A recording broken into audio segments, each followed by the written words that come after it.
In the depths of the criminal underworld, one man's name strikes fear and fascination in equal measure: Semion Mogilevich, the money hacker.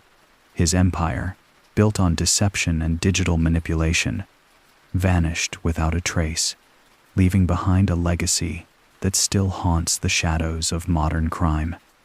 Semion Mogilevich was born in 1946 in the heart of Soviet Ukraine, a land scarred by war and shaped by the iron grip of Soviet rule.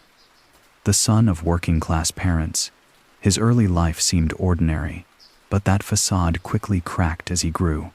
From the moment he could walk, he learned that survival wasn't just about playing by the rules, it was about bending them. A sharp mind and a keen sense of observation set Semion apart from the other boys in his neighborhood. He wasn't the strongest, nor the loudest, but he understood the power of subtlety, a skill that would serve him well in the years to come. In a city ruled by Soviet bureaucracy, everything was transactional, and Semion learned early that loyalty had a price. He saw his father, a mechanic, struggling against the system, watched as the state imposed its will with a smile and a firm hand. But where others saw oppression, Semion saw opportunity. A quiet rebellion took root in his mind. He understood that those who operated in the shadows held the true power. Money, control, and influence were the currency that made the world go round, even in the Soviet Union. By his teenage years, Semion had already learned how to navigate the complexities of Soviet society. He understood the importance of building connections, of keeping your enemies close and your allies closer. The streets were rife with petty crime, but Semion's ambition went beyond street-level theft. His focus was on something bigger, something far more dangerous: organized crime. He wasn't just looking to make money.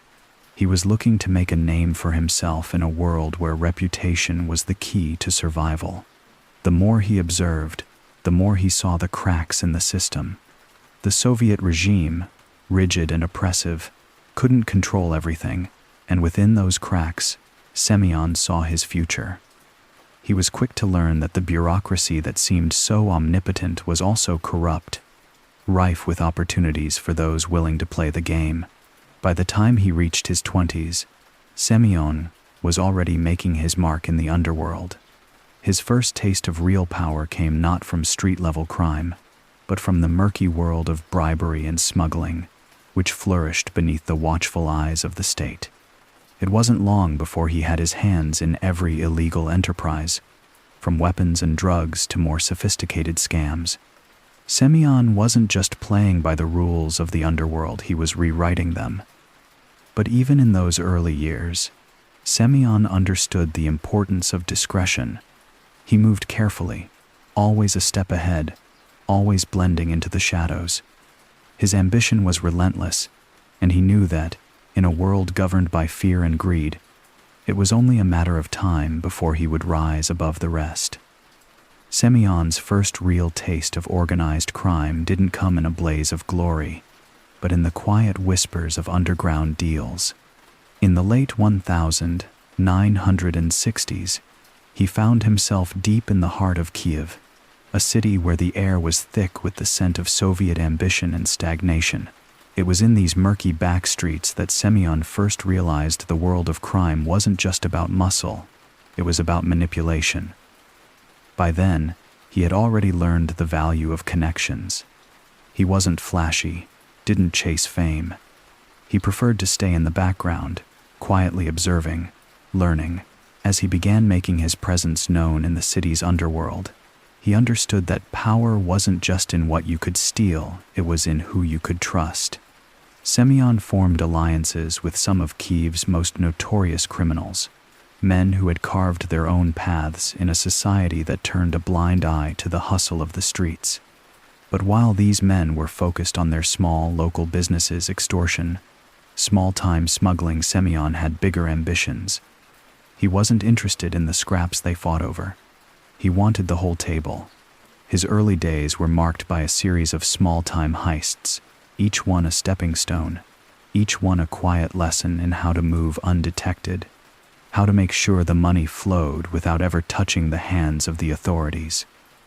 These weren't the loud, violent robberies of Hollywood films, but meticulous plans executed in silence. He helped orchestrate high-profile scams that played off the Soviet black market's need for everything from foreign goods to the most mundane of services. His wit was his weapon, always 3 steps ahead of anyone else, always anticipating the next move before it was made.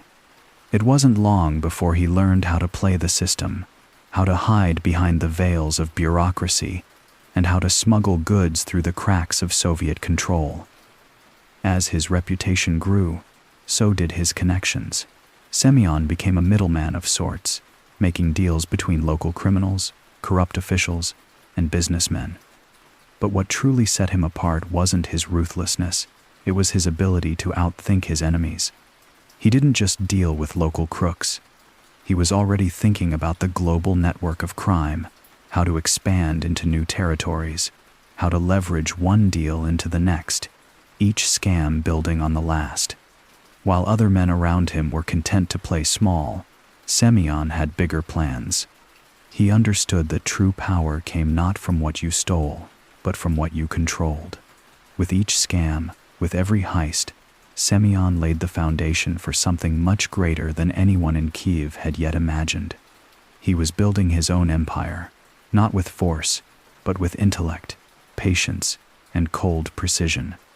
The streets of Kiev had seen many criminals come and go, but none with the ambition, the quiet genius of Semion Mogilevich.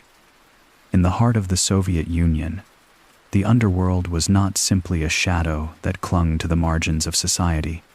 It was a part of the system, woven deep into its fabric. For Semion, understanding this delicate balance between power and fear was key to his survival. The streets of Kiev, with their whispered secrets and dark alleys, were only one part of the puzzle. To truly thrive, Semion had to navigate the labyrinth of Soviet bureaucracy, where the KGB's watchful eyes and the government's iron grip created a dangerous, yet fertile, ground for those willing to play the game. The KGB, in all its fearsome power, was both a threat and an opportunity. It ruled over the land with a cold precision, but it also turned a blind eye to many criminal activities, as long as they didn't challenge the state's authority.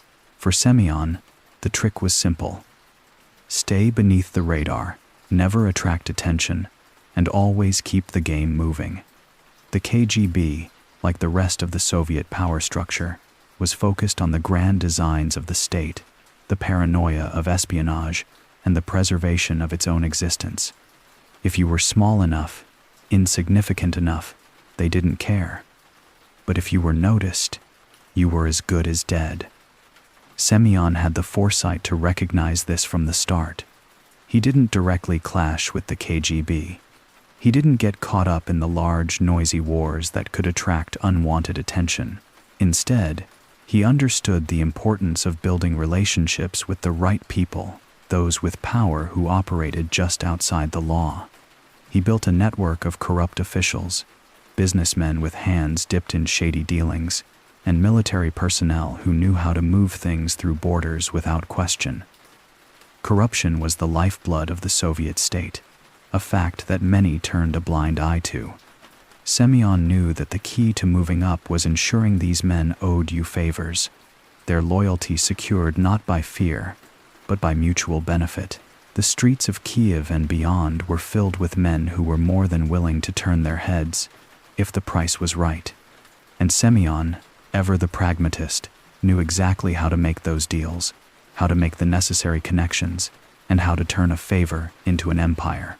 His network grew steadily, silently. Every handshake, every conversation held the weight of future potential. He learned the language of the state, its rules, its unspoken codes. Corrupt police officers, bureaucrats, businessmen, they all played their part in his rising empire, and they did so without realizing that they were being drawn into something far larger than they could comprehend. Semion's strength lay in his ability to blend into the background while slowly wrapping the system around his finger, understanding that true power wasn't in being seen, it was in being indispensable. And to the people who mattered, Semion Mogilevich had become someone they couldn't afford to ignore. When the Soviet Union collapsed in 1991, the world watched in awe as a superpower dissolved overnight. But for Semion Mogilevich, the chaos that followed wasn't the end of an era. It was the beginning of something new, a fertile ground for power and wealth to be seized by those quick enough to adapt. The transition from a tightly controlled communist state to a sprawling, unregulated post-Soviet society created an environment ripe for exploitation. It was in this new, uncharted landscape that Semion flourished.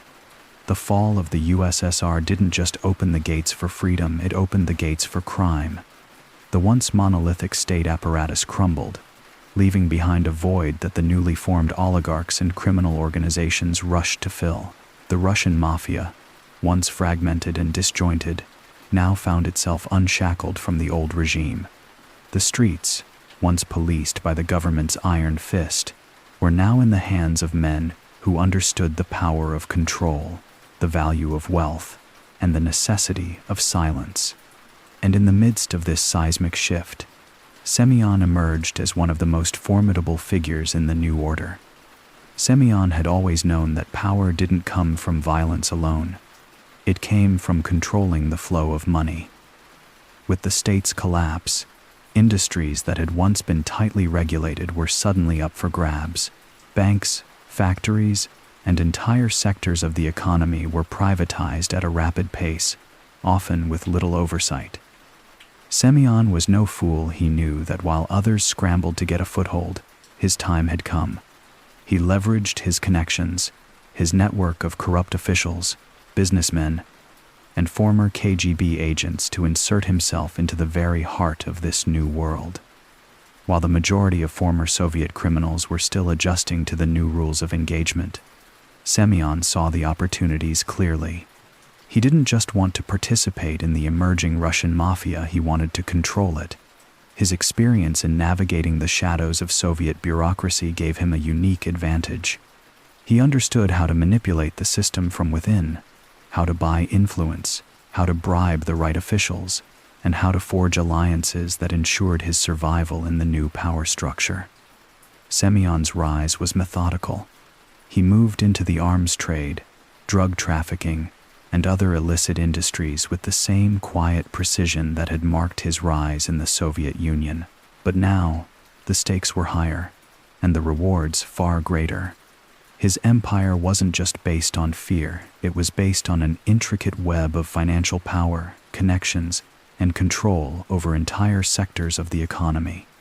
Semion had become not just a figure in the Russian mafia, but a kingmaker, shaping the very foundations of the new Russia. As the world changed around him, Semion was already in position, holding the reins of an empire that stretched from Eastern Europe to the heart of Moscow, from the black market to legitimate businesses. In this new world, chaos and opportunity were two sides of the same coin, and Semion Mogilevich knew exactly how to bet.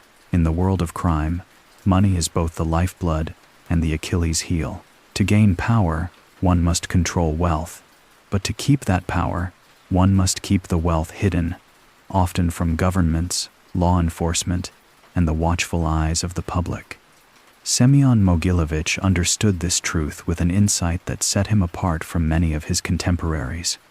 Where others saw money as a prize to be flaunted, he saw it as a tool to be concealed, perfected in the art of invisibility.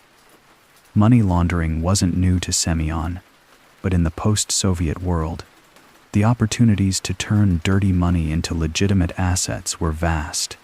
The financial systems that were once tightly controlled by the state were now fragmented, chaotic.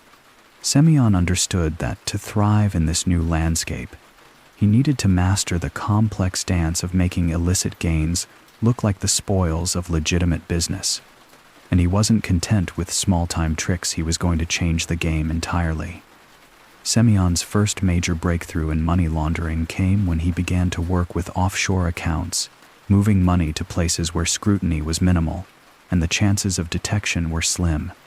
Places like Cyprus, Switzerland, and the Caribbean became part of his network, distant enough from the prying eyes of Moscow and Washington.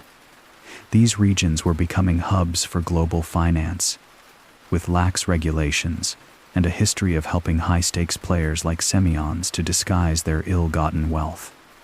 But offshore accounts were just the beginning. To truly conceal his empire, Semion turned to fake companies and shell corporations, tools that allowed him to funnel money without raising suspicion. These companies existed only on paper, their names nothing more than a series of numbers and letters that looked legitimate to anyone who didn't dig too deeply. Through these companies, he bought and sold assets across borders, all while the money moved like smoke, slipping through the cracks of the global financial system. Real estate, shipping containers, and even media ventures became his playground. Any business that allowed him to launder vast sums without alerting the authorities. His first major success was a carefully orchestrated deal involving the sale of a Ukrainian oil company. He moved millions in illicit funds through multiple layers of fake transactions, utilizing a network of dummy companies to make it all appear as if the profits were earned legitimately. By the time the authorities began sniffing around, Semion had already redirected the funds to an untraceable account, leaving no paper trail behind. It was a masterpiece of financial deception, a feat that not only earned him millions, but solidified his position as one of the most powerful men in the criminal underworld. In the years that followed, Semion's techniques evolved. He became a master at using financial markets to his advantage, turning dirty money into clean assets with the precision of a surgeon. He didn't just move cash, he moved power. And with each successful laundering operation, his empire grew stronger, more secure. As governments scrambled to track his wealth, Semion smiled, knowing the real power lay in keeping his empire invisible. The art of money laundering was no longer just a tool for survival, it was the foundation of his global network. Semion Mogilevich's empire was not built on force alone. It was built on connections, a web of influence that stretched across the globe, touching every corner of the criminal world. In the early days, his operations were largely confined to the chaos of post-Soviet Russia and Eastern Europe. But as the years passed, Semion understood the real key to power wasn't just controlling what was in front of you.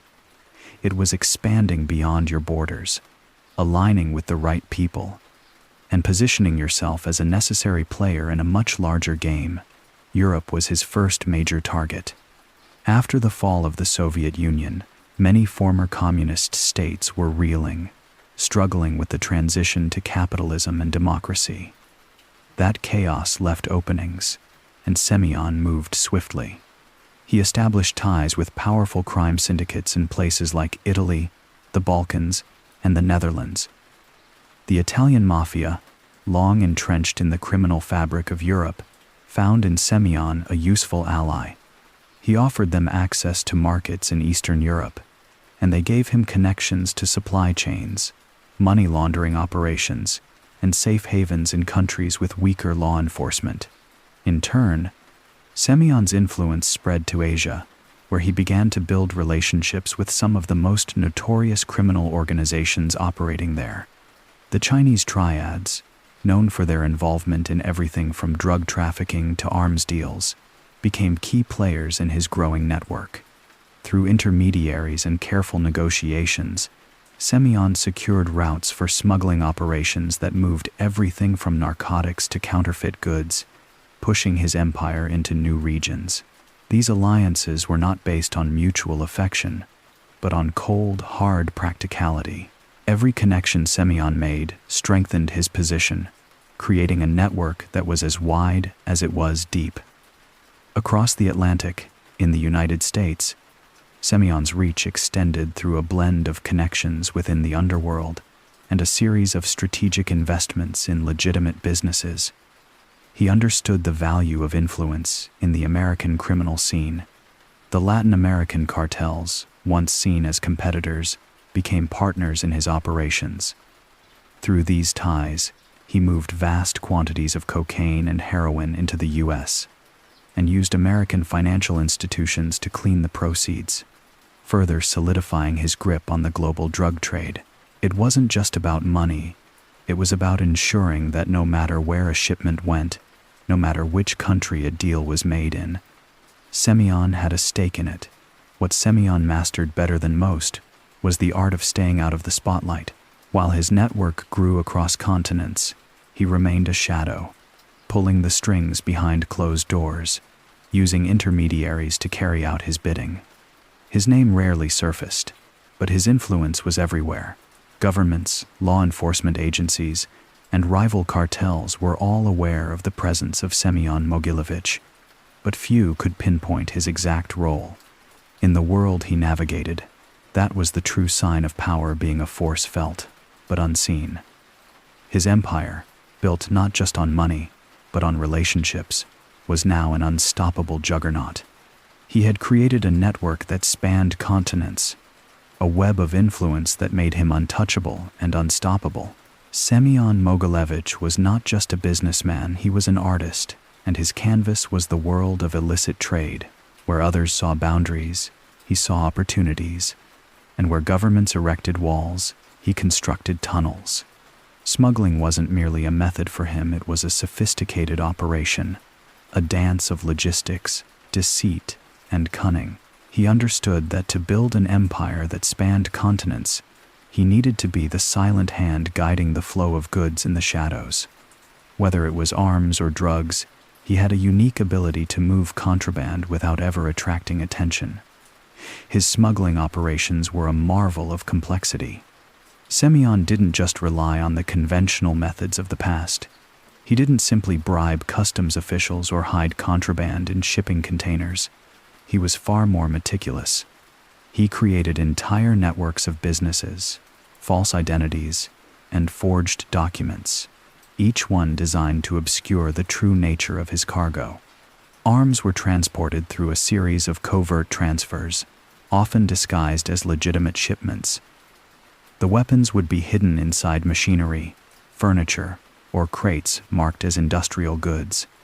He employed trusted couriers, but the chain of command was always split to ensure that even if one link was broken, it wouldn't lead back to him.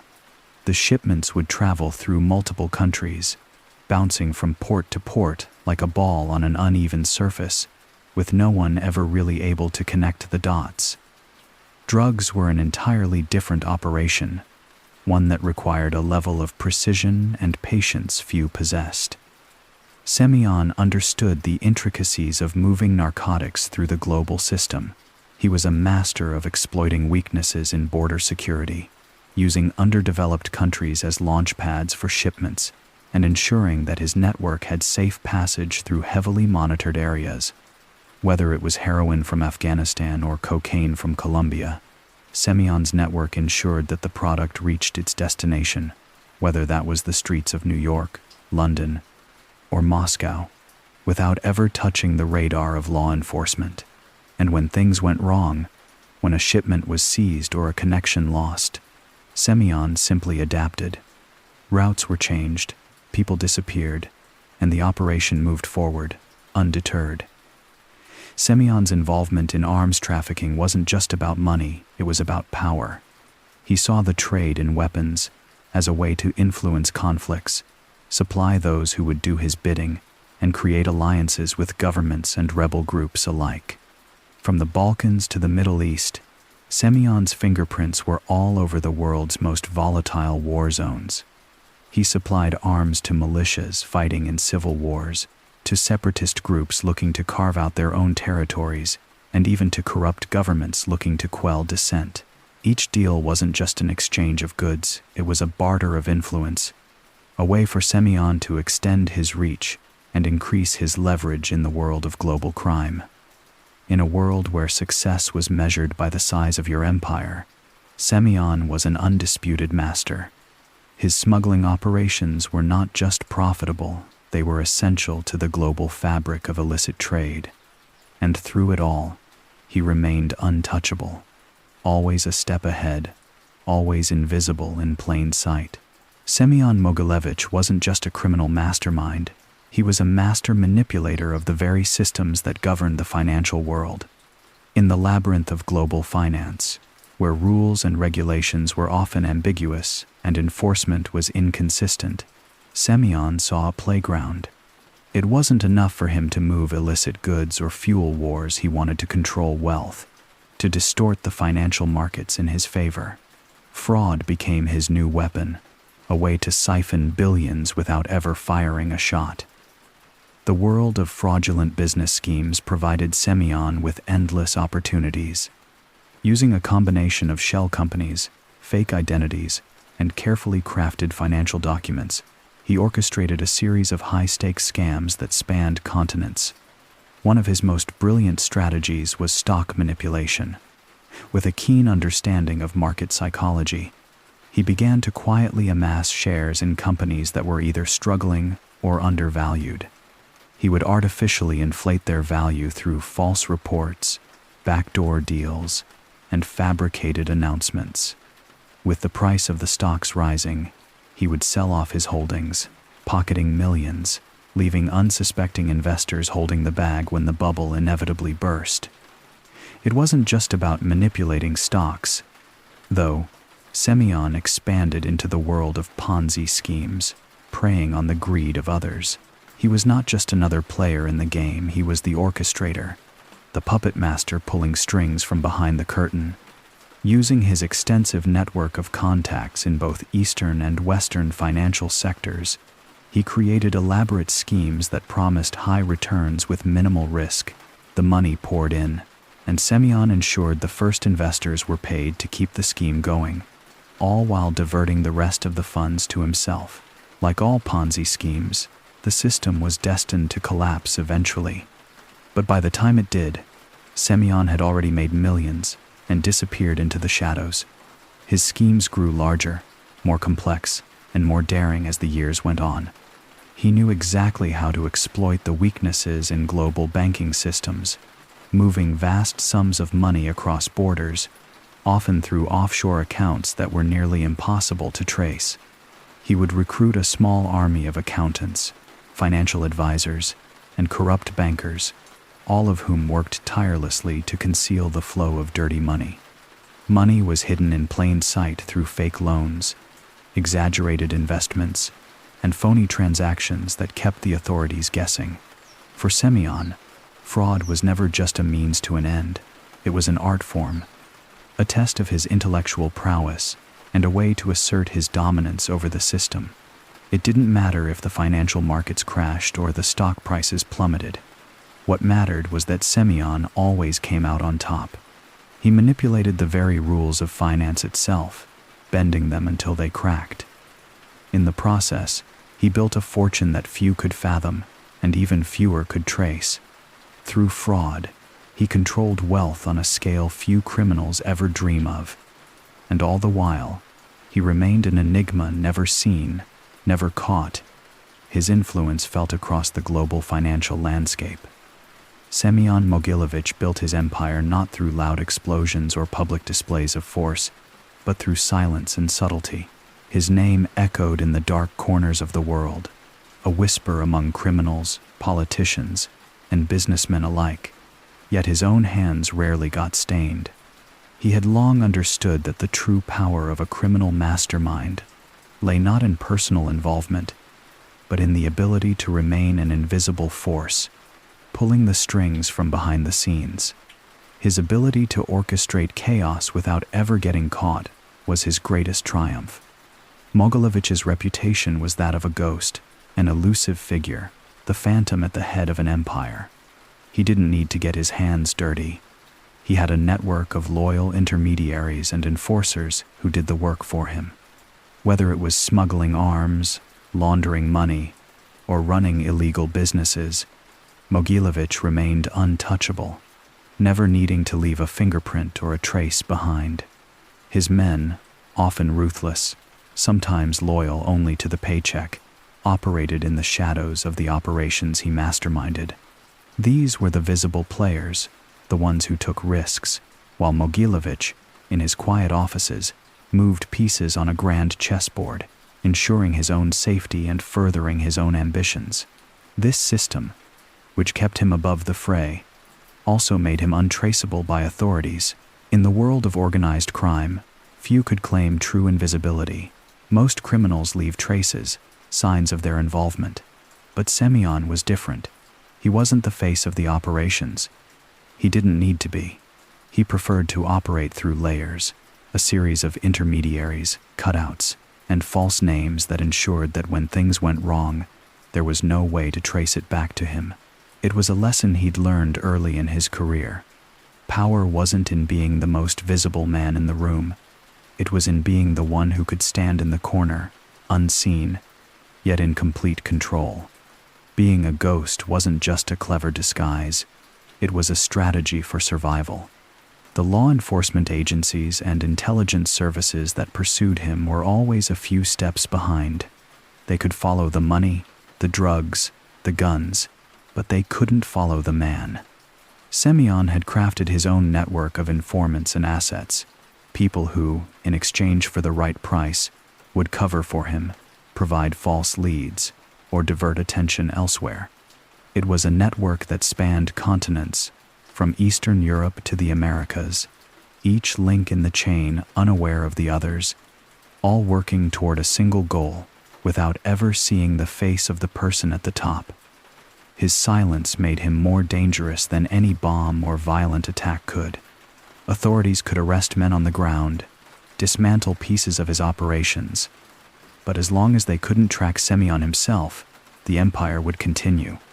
And so, he remained a figure of myth and terror, never seen, never caught, yet always in control, like a shadow lingering at the edge of a room, watching everything, never needing to act.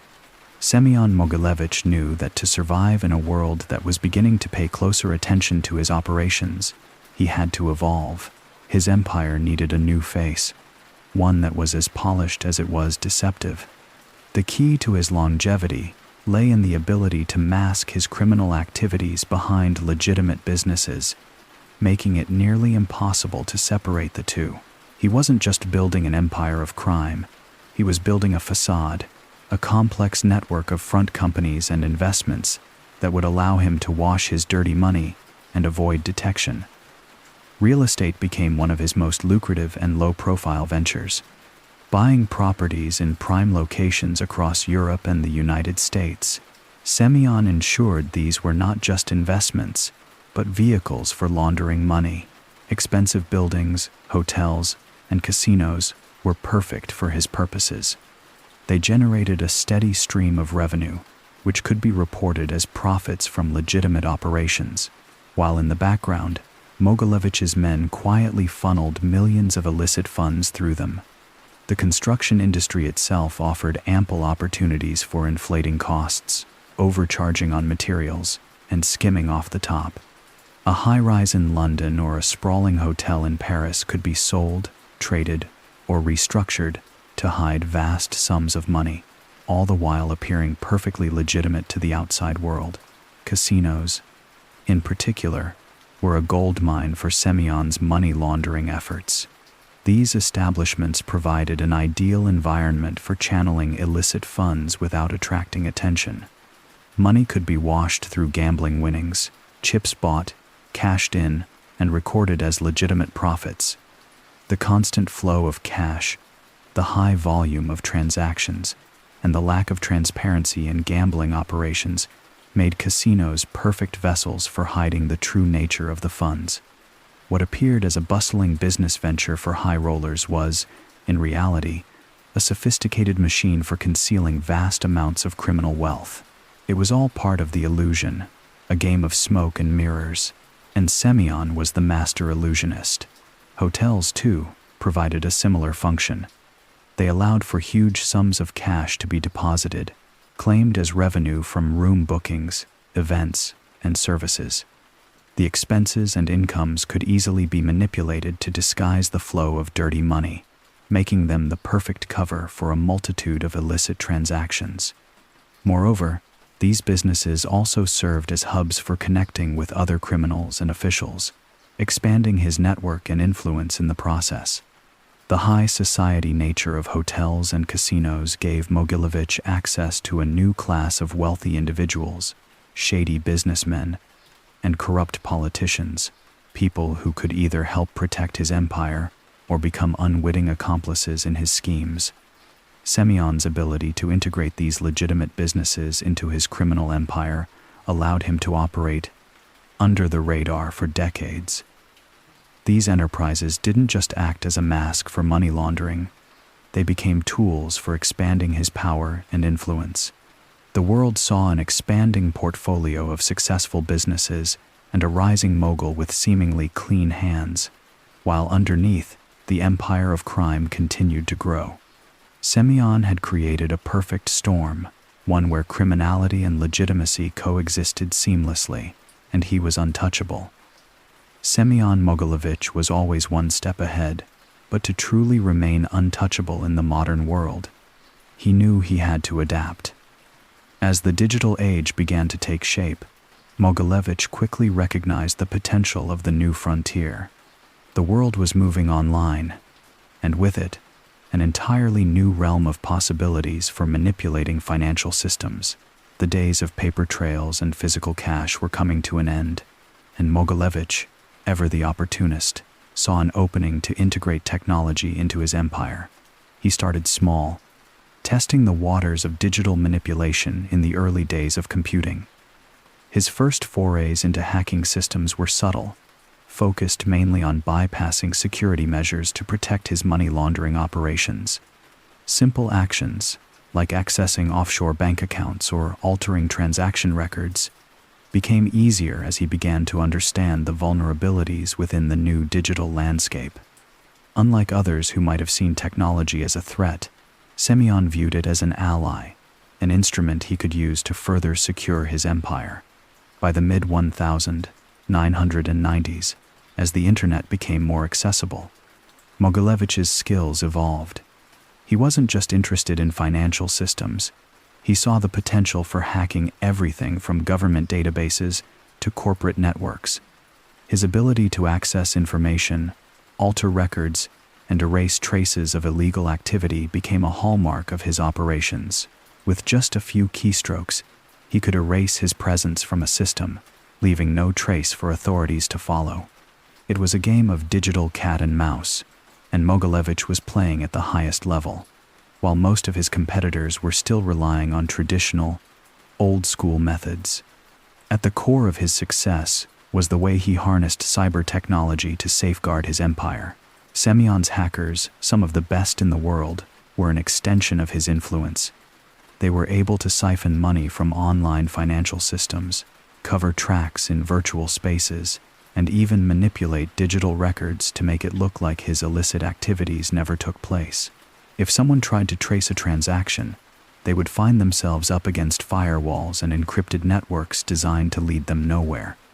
It wasn't just about keeping secrets, it was about creating a world where Semion Mogilevich's empire could never be discovered, let alone destroyed. What set him apart was the quiet sophistication with which he worked. Unlike the flashy criminals who made headlines for their bold heists, Mogilevich's digital prowess was almost invisible.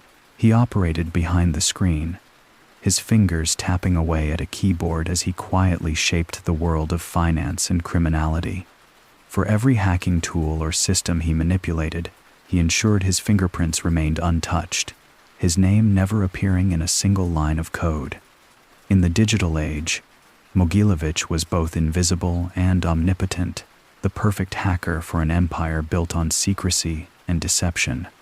And as the world went online, his control over the virtual realm grew, securing his empire further than he could ever have imagined. Semion Mogilevich's empire, once confined to the shadowy streets of Moscow, had grown too vast, too powerful to remain local. He understood that in the world of organized crime, stagnation was death. To survive, he had to spread his influence, extend his reach, and diversify his operations into new territories. As the Soviet Union crumbled and Eastern Europe became a hotbed of opportunity, Mogilevich found fertile ground in which to plant his seeds. The first stop was Hungary, a country with an unstable political climate and a crumbling economy, making it an ideal location for a criminal mastermind to work his magic. Budapest, with its mix of old-world charm and emerging capitalist opportunities, became one of Semion's key operational hubs. He used his connections in the government, military, and business world to secure lucrative deals. He funded legitimate businesses, like hotels and construction projects, which allowed him to move his illicit activities into the heart of Europe without raising suspicion. But it wasn't just money laundering that Semion had his eye on. Hungary, like other countries in the region, was a gateway for smuggling, and Mogilevich capitalized on this by running weapons, drugs, and even human trafficking rings through the country. The chaos of post-communist Hungary was his playground, and he was more than happy to seize control. Not far behind, Spain caught Mogilevich's attention. The Mediterranean country was recovering from its own political shifts, and its connections to Latin America offered new opportunities for his drug trade. Spain's access to both the European Union and the South American cartels made it an attractive prospect. Mogilevich began to forge ties with some of the most powerful criminal syndicates in Spain, integrating himself into the smuggling routes that stretched across Europe and beyond. From the ports of Barcelona to the bustling streets of Madrid, Semion's influence grew, and so did his network of trusted partners.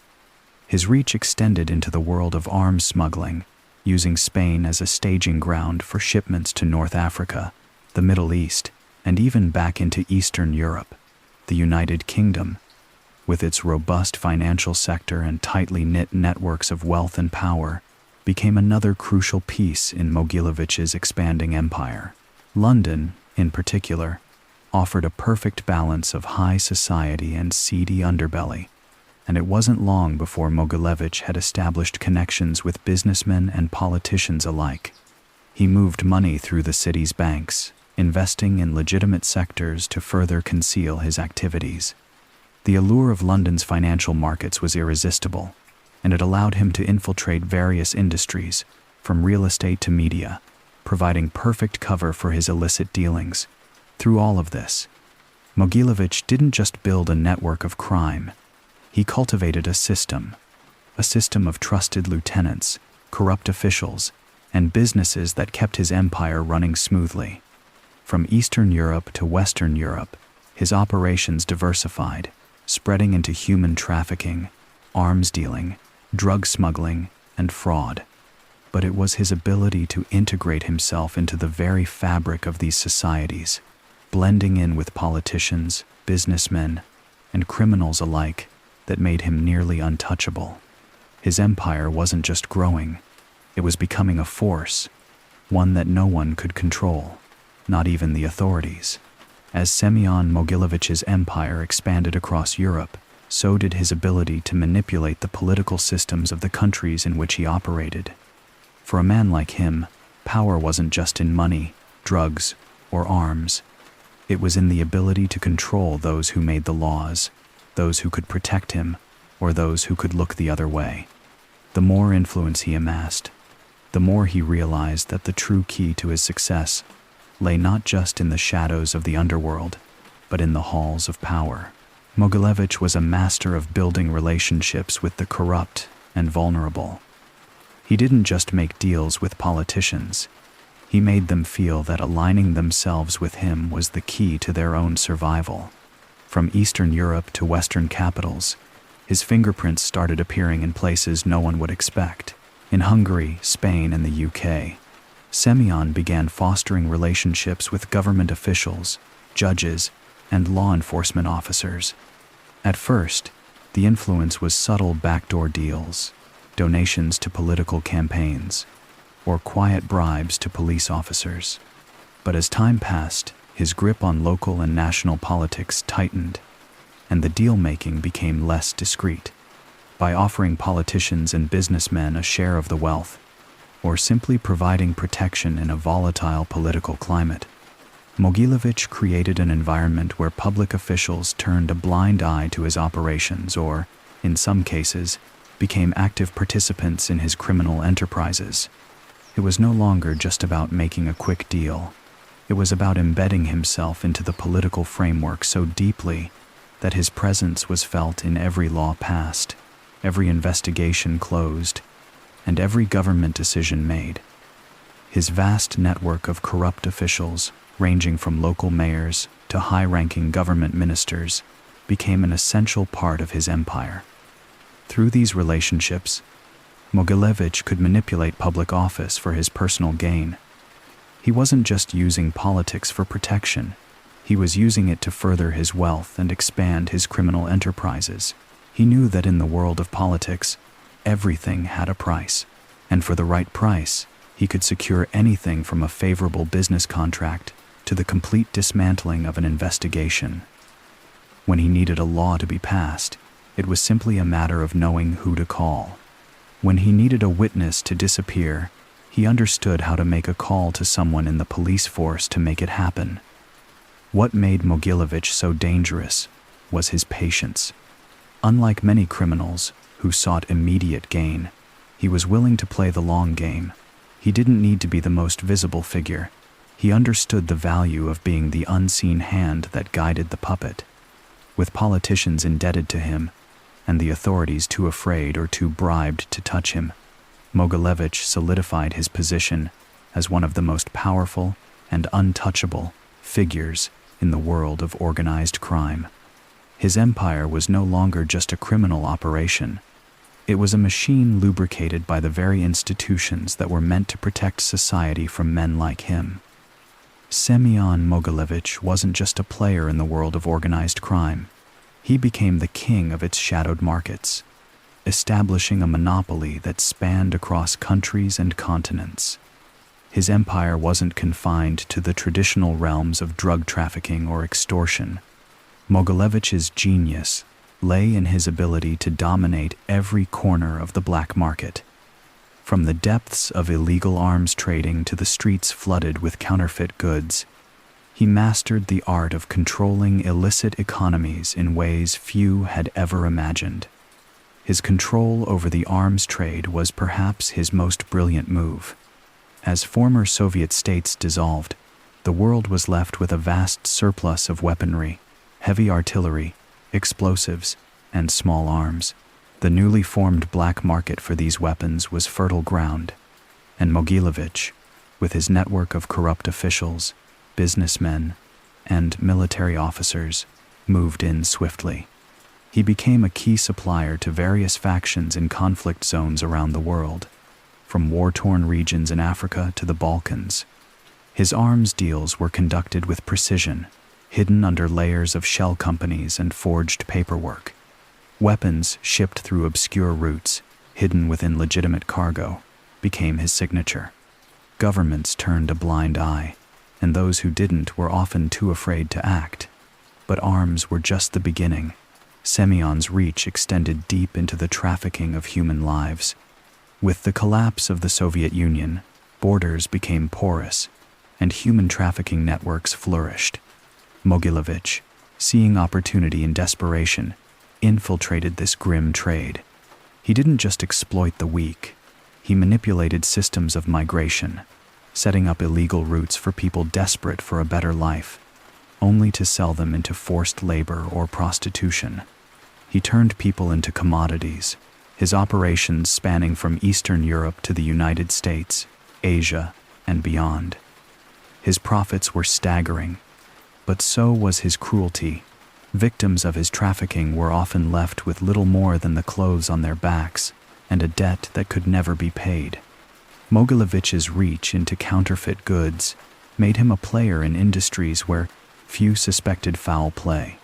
From knockoff luxury goods to fake pharmaceuticals, his counterfeit empire took on a life of its own. Luxury watches, handbags, electronics, he flooded the markets with high-quality counterfeits, often fooling even the most discerning buyers. The profits were immense, but so were the risks. Still, Mogilevich never flinched. His counterfeits didn't just serve as a business, they were tools of manipulation. By controlling counterfeit markets, he ensured that even legitimate businesses bent to his will. He supplied the goods and made sure that the law enforcement that could have taken him down had no chance to find the source. What set Mogilevich apart from other crime lords was his ruthlessness in maintaining his dominance. His empire wasn't just built on fear, it was built on a well-oiled machine that ran silently, efficiently, and without mercy. He knew that every empire needed competition, and he made sure to eliminate any threat before it even had a chance to rise. His assassins moved like shadows, quietly snuffing out those who dared to step into his territory. Those who tried to compete with him on the black market quickly learned that it wasn't just business, it was survival. In Mogilevich's world, failure meant death, and for most, that was the price of crossing him. Semion Mogilevich's empire was not a chaotic web of disjointed criminal activities. It was a meticulously organized operation that ran with the efficiency of a multinational corporation. Behind the veneer of corruption and illicit dealings, Mogilevich had built a criminal network that functioned like a well-oiled machine. Every part of his empire, from money laundering to arms trading, was interconnected, each function working seamlessly to maintain the larger structure of power, wealth, and influence. At the core of Mogilevich's operation was his ability to manage vast networks of people and resources. He didn't rely on raw violence or brute force to keep his empire intact. His true strength lay in his ability to create systems. Every criminal activity under his command had a clear purpose, and every step in the process was designed for maximum profit with minimal risk. It was a corporate mindset applied to crime. The structure of his network mirrored that of legitimate businesses. The top tier, where Mogilevich himself sat, acted like the CEO, making strategic decisions while keeping a low profile. Below him were key lieutenants who managed various arms of the empire: money laundering, arms smuggling, drug trafficking, and human trafficking. These lieutenants were often placed in key positions of authority, operating both within the criminal world and the legitimate economy. To further insulate himself, Mogilevich often worked through intermediaries, never directly engaging in the hands-on work, keeping his fingerprints off the criminal activities while his empire continued to grow. The scale of Mogilevich's operations was staggering. He controlled a vast network of shell companies, offshore accounts, and corrupt officials, all of which acted as tools for hiding his wealth and laundering illicit funds. Through a network of businesses, real estate, casinos, and hotels, he was able to move large sums of money without raising suspicion. The businesses provided the perfect cover for his illegal activities, making his money laundering operations look legitimate while funding his criminal empire. By diverting and layering transactions, moving them through multiple countries and currencies, Mogilevich was able to evade detection by even the most sophisticated financial authorities. It was this complexity that made it nearly impossible for law enforcement to track his operations. They were often looking in the wrong places, focused on the surface-level activities while Mogilevich operated in the shadows. His network had multiple layers, each one a firewall against law enforcement. The use of legitimate business structures made his operations look ordinary, and his ability to hide behind these layers meant that, on paper, everything seemed legitimate. On top of that, his vast bribery network in law enforcement, politics, and international crime circles gave him the protection he needed to avoid scrutiny. Any attempt to investigate his activities was met with resistance, either through corrupted officials or threats of violence against those who dared to come too close. Mogilevich's brilliance lay not just in how he ran his criminal empire, but in how he made it virtually undetectable. His operations functioned like a well-maintained machine, where each cog worked in perfect harmony, all the while remaining out of sight from the authorities who were supposed to dismantle it. He had turned the world of crime into something far more sophisticated than anyone had ever seen. In the end, it was not just the money that made Mogilevich so dangerous, it was the sheer scale and complexity of his criminal empire that made it unstoppable. Semion Mogilevich's vision for his criminal empire wasn't limited to the borders of Russia or even Eastern Europe. He understood early on that to truly expand his power and wealth, he needed to establish a global network. This wasn't just about building relationships, it was about creating a vast, interconnected web that spanned continents, each thread carefully placed to maximize profits while minimizing the risk of exposure. To achieve this, Mogilevich formed strategic alliances with criminal organizations across the world, each partnership tailored to complement his growing ambitions. Mogilevich's ties to South American cartels were some of his most lucrative. By the early 1990s, the Colombian cartels controlled the lion's share of the global cocaine trade. Semion saw the opportunity to take advantage of this and became a key supplier to these cartels, providing weapons, money laundering services, and a network of trusted intermediaries. In exchange, he had access to the most lucrative drugs in the world, cocaine and heroin.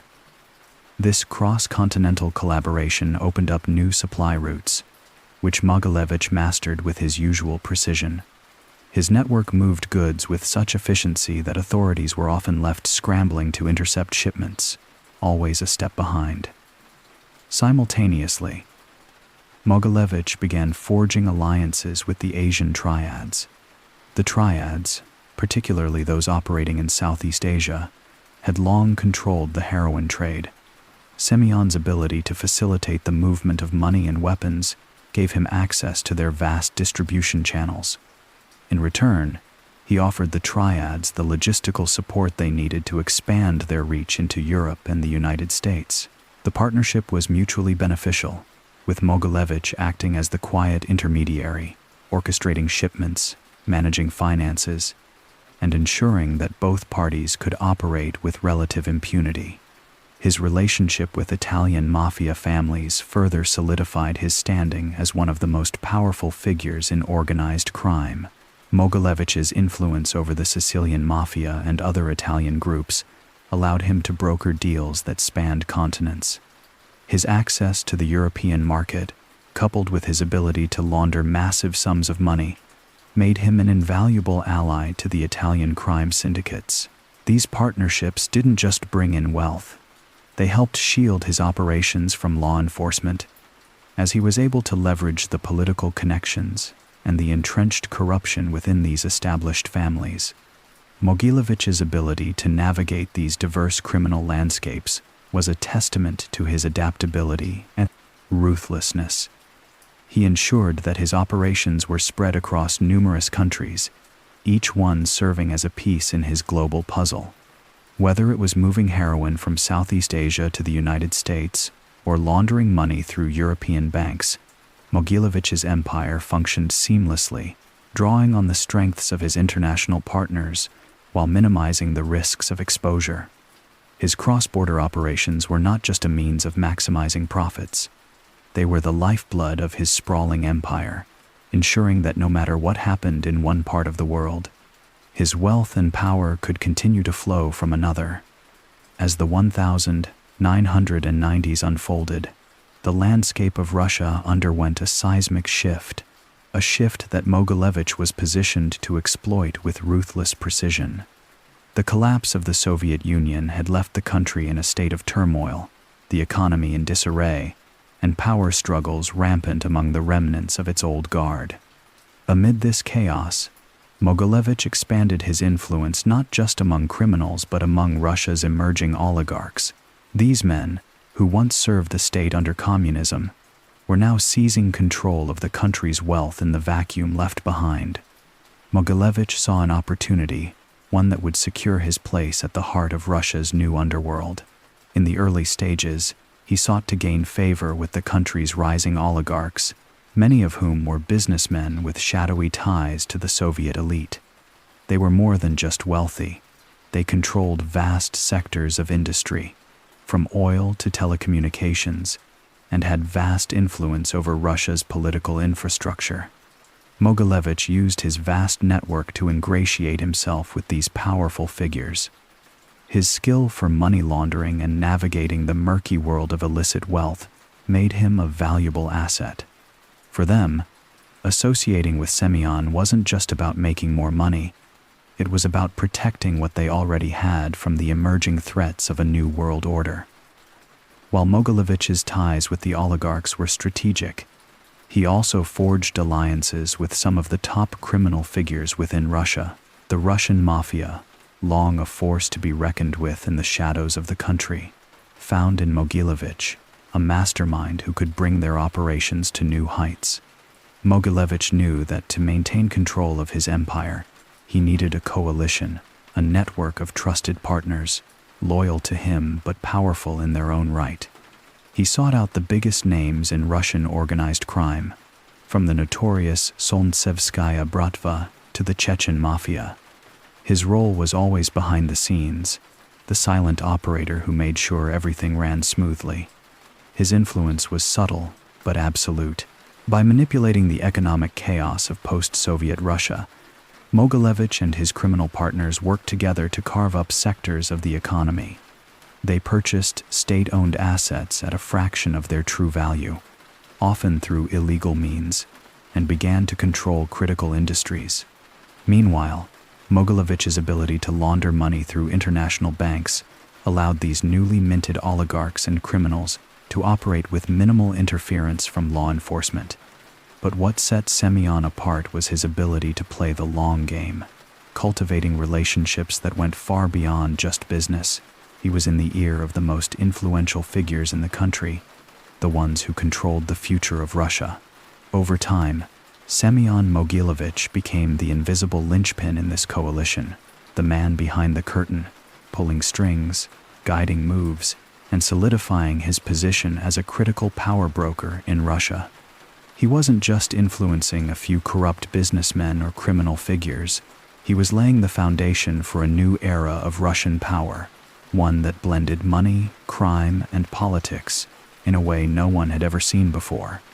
His reach had extended beyond the underworld, touching the heart of Russia's future elite. The Russian connection, once made, would prove to be one of Mogilevich's most powerful alliances, cementing his place as one of the most influential figures in the world of crime. After the collapse of the Soviet Union, the political and economic vacuum that followed created fertile ground for criminal activity. For Mogilevich, this meant expanding his empire into the heart of Eastern Europe, where emerging markets and weak governance presented new opportunities. Hungary and Slovakia, among other countries, became his playground for furthering his financial empire. These nations, still in the throes of post-communist upheaval, offered an ideal environment for his operations. Corruption was rampant, the rule of law fragile, and political connections were the keys to success. Mogilevich, ever the strategist, understood that in this new world, power was not only about money, but also about controlling the levers of politics. His primary approach in Eastern Europe was simple but effective. He sought out and made alliances with those who had the ability to bend the rules. Former communist officials, now navigating the transition to capitalism, were more than willing to take bribes in exchange for Mogilevich's support. It was a perfect match. He offered them access to illicit funds, laundering operations, and the protection of his extensive network. In return, they gave him the legal cover needed to operate with impunity. Hungary, with its central location in Europe, became a crucial hub for Mogilevich's expanding operations. He capitalized on the country's relatively weak post-communist political structure, where corruption was an open secret. He secured key positions within Hungary's burgeoning privatization efforts, ensuring that lucrative state-owned assets were sold to the highest bidder, usually himself or his associates. Through these strategic moves, Mogilevich quietly built a massive stake in industries like energy, banking, and telecommunications, all while using his position to launder money through complex shell companies and offshore accounts. Slovakia, meanwhile, offered an equally attractive environment.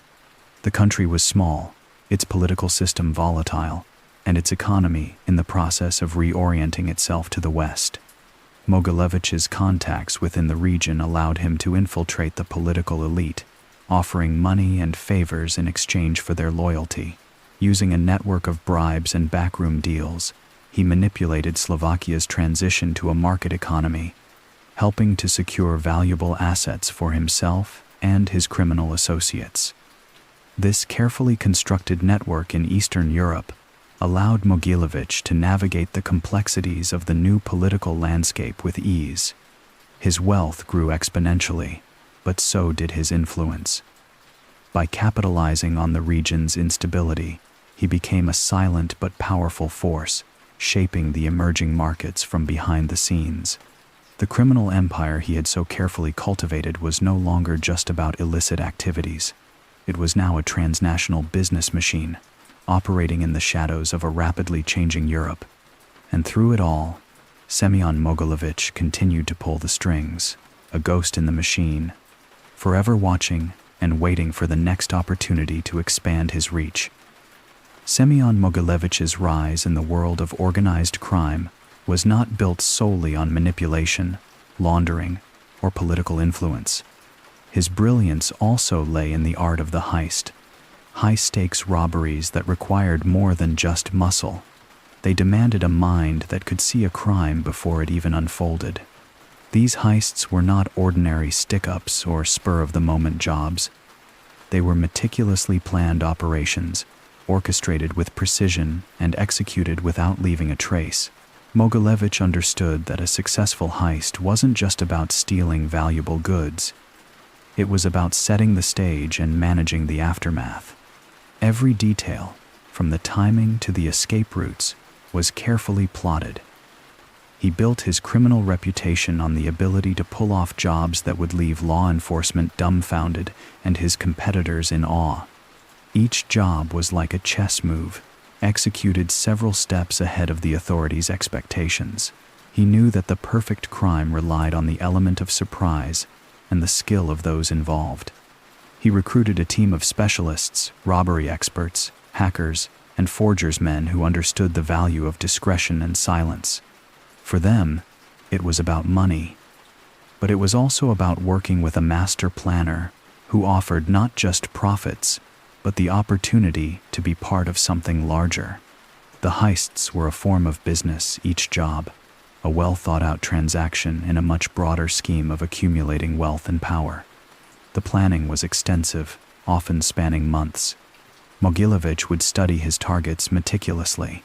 Whether it was a bank in Budapest, an arms shipment on its way to the Middle East, or a series of high-end jewelry stores, no target was too big or too small. Every step was calculated: the location, the timing, the distractions, the security measures. His men would infiltrate systems, disable alarms, and create diversions, anything that ensured a smooth operation. Mogilevich's success in executing these heists wasn't just about the manpower he commanded. It was about the way he constructed his operations to be untraceable. His criminal network acted like a machine, each player understanding their role perfectly, with the utmost professionalism. From laundering the stolen goods to finding buyers through his global network of contacts, every part of the heist worked toward one goal: making a profit while evading any chance of detection. He knew how to handle the money once it was in hand, using his shell corporations and banking ties to funnel the cash through legitimate channels, disguising its origins. What set Mogilevich apart from other criminals was his ability to orchestrate such high-profile heists while remaining invisible. No police investigation ever led back to him. His reputation as a ghost in the underworld was carefully cultivated, and each heist added to his mystique. The robberies weren't just crimes, they were statements. Mogilevich wasn't just a criminal, he was an artist, the master of execution, the invisible hand behind every job that went off without a hitch. He didn't just steal, he built an empire, one perfect crime at a time. Semion Mogilevich's true power was never in his presence. It was in his ability to stay invisible, pulling the strings from behind the curtains of power. While other criminals reveled in the spotlight, he thrived in the shadows. His influence, quiet and unseen, extended far beyond the world of organized crime. Across the globe, decisions were made in boardrooms and government halls, but they were often shaped by the silent hand of Mogilevich. He had a remarkable ability to infiltrate systems of power, bending them to his will without anyone ever realizing it. Mogilevich understood that the key to control was not in brute force, but in strategic alliances.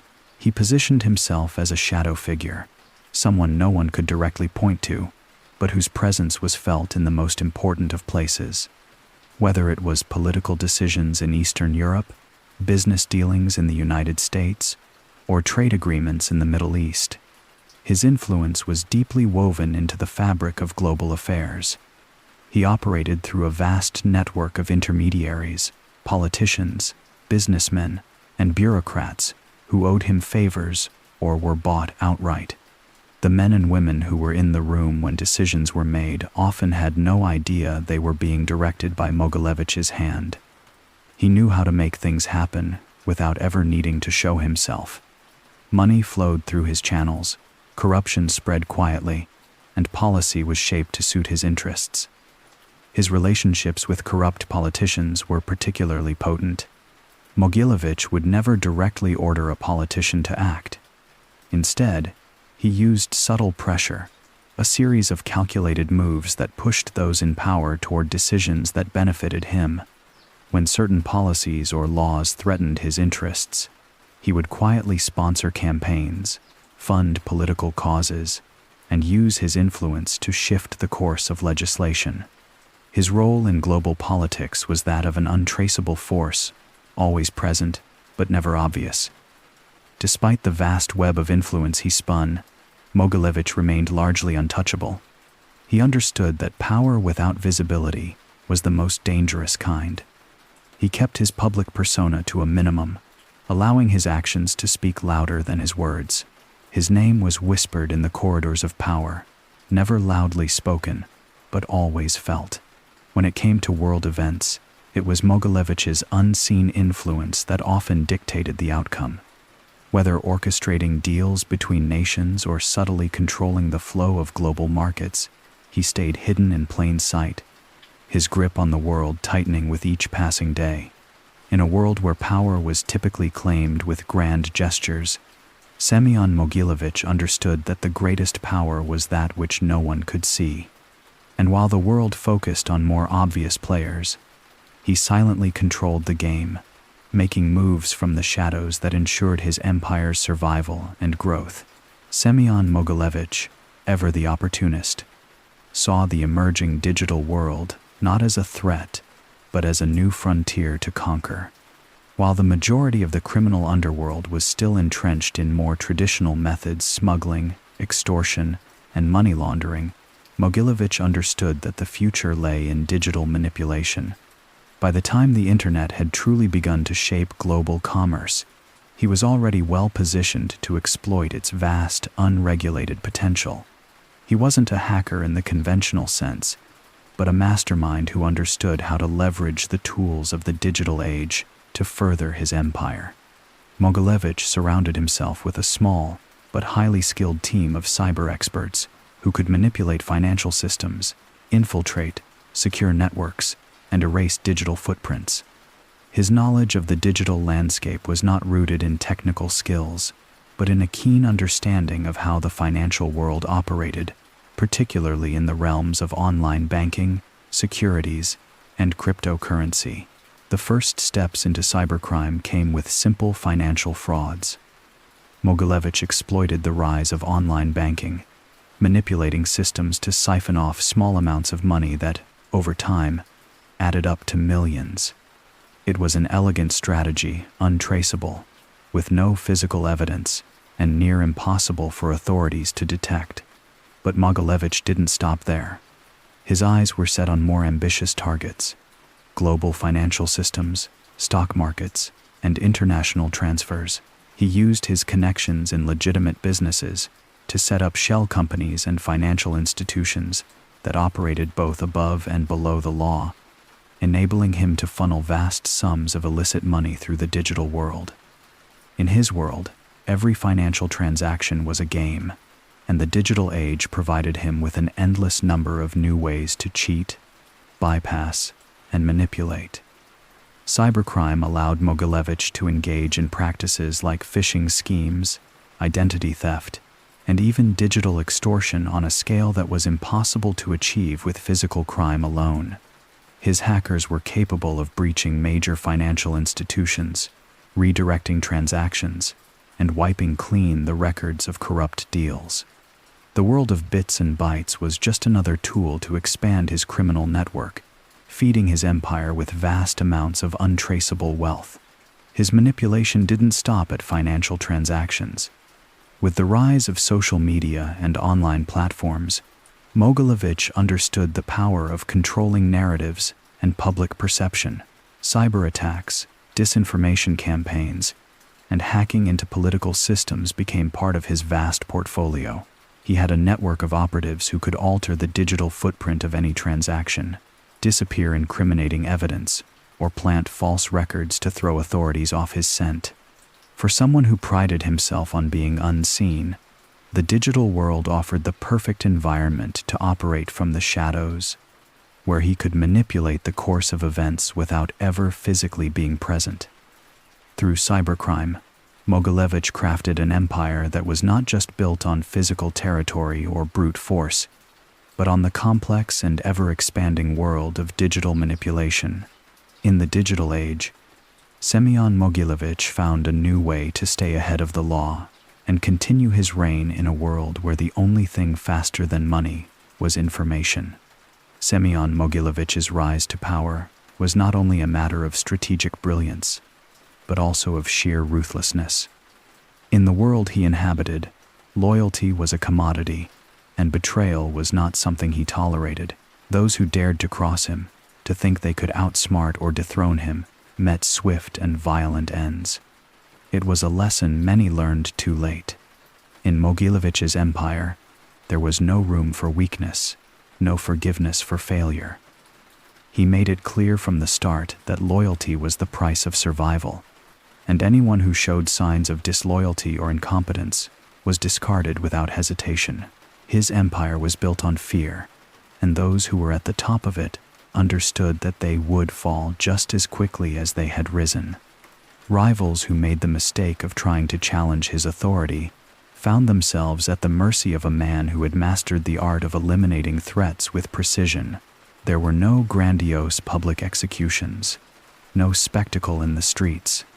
Mogilevich understood that discretion was key. He didn't need to make a show of his power.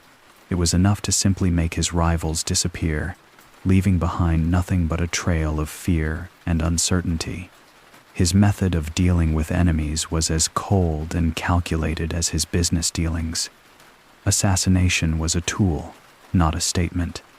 A well-placed bullet, a missing person, or a body left in an untraceable location, these were the marks of his enemy's downfall.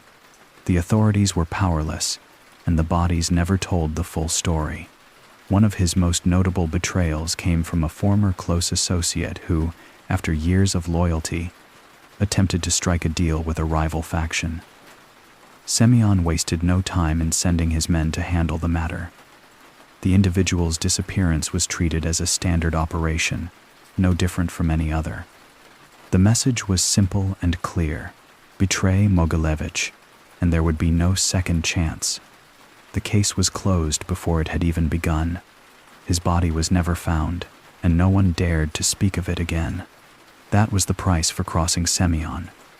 Even those who managed to rise to the top in Mogilevich's world knew the cost of power. A few had the ambition to unseat him, to take his place at the helm of the criminal empire he'd built. They were met with the same fate. One such figure, a rival from Eastern Europe, had tried to form an alliance with others to challenge Semion's control of the underworld. Their ambition was met with calculated brutality. His body was discovered days later, riddled with bullets, in a place he would never have imagined to be his final resting place. Mogilevich didn't just kill to survive, he did it to maintain his dominance. His empire was never about personal vendettas, it was about securing his position and ensuring that no one ever thought they could outsmart him. In a world where power was fleeting, Semion Mogilevich understood that the only way to keep it was by eliminating anyone who might dare to take it from him. It was this cold, unrelenting ruthlessness that ensured his continued reign and left a wake of bodies, both literal and figurative, in his path. For years, Semion Mogilevich had been a master at controlling his empire with an iron grip. But as his power grew, so did the cracks within his own organization. The first signs of betrayal came quietly, unnoticed at first, as whispers began to circulate among his trusted lieutenants. They were subtle, almost unnoticeable, like a slight ripple on the surface of a vast, turbulent sea. But for a man as sharp and calculated as Semion, even the faintest disturbance would eventually draw his attention. Tensions began to rise within his inner circle, as some of his closest associates, once loyal to a fault, we started to seek more power, more influence. Semion had always ensured that his men were well compensated and well protected, but it was never enough to satisfy the hunger that festered inside the ambitious. One by one, a few of them began to look beyond Semion, eyeing their own rise, and in their minds, that meant breaking away from the man who had given them everything. The trust that had once bound them together started to unravel, like a thread slowly coming undone. Mogilevich's reaction to this betrayal was swift and ruthless. In his world, there were no second chances for those who even thought about crossing him. The idea of internal dissent was anathema to him. For Semion, control wasn't just a means of holding power, it was survival. Those who betrayed him were not given a chance to explain themselves, nor were they allowed to make a move against him. The message had to be clear. Trust was everything, and once it was broken, there was no redemption. He turned his gaze inward, quietly eliminating those who had allowed even the slightest hint of ambition to cloud their loyalty. Semion used his network of spies, operatives, and informants to track every move within his organization. No one was above suspicion, not even those he had once considered his most trusted allies. The very men who had helped him build his empire were now part of the problem. One such associate, a high-ranking member who had been with him from the beginning, was found to have been feeding information to rivals. A simple phone call from one of his men, and within hours, the traitor was dead. There was no public spectacle, no grand confrontation. It was clean, quiet, and ruthless, just the way Semion preferred it. The body was disposed of with the efficiency of any other operation, and with it, the message was sent. Betrayal, no matter how small, would never be tolerated. The atmosphere in the organization shifted after that. Fear became a more tangible thing, even among those who had once felt untouchable. The walls Semion had built around himself had grown higher, but the cracks inside were widening. The once unbreakable trust that bound his network together was now fraying, and Semion knew that in the world he had created, even the smallest hint of disloyalty could bring it all crumbling down. The empire he had so carefully constructed was beginning to show signs of decay, and Semion, always vigilant, prepared for the inevitable battle to maintain control. Semion Mogilevich had always operated in the shadows, but as his power expanded, so did his ambitions. What started as a network of criminals, corrupt officials, and businessmen soon morphed into something far more insidious, a global conspiracy. Behind the veil of his illicit empire, Mogilevich found himself pulling the strings of larger, more complex events, influencing the course of international affairs in ways few could have imagined. To him, it was just another form of business, albeit on a grander, more dangerous scale. By the late 1990s, Mogilevich's influence reached beyond the criminal underworld and into the very heart of global politics. His involvement in international conspiracies was both subtle and far-reaching. He wasn't just a player in the game, he had become one of its unseen architects.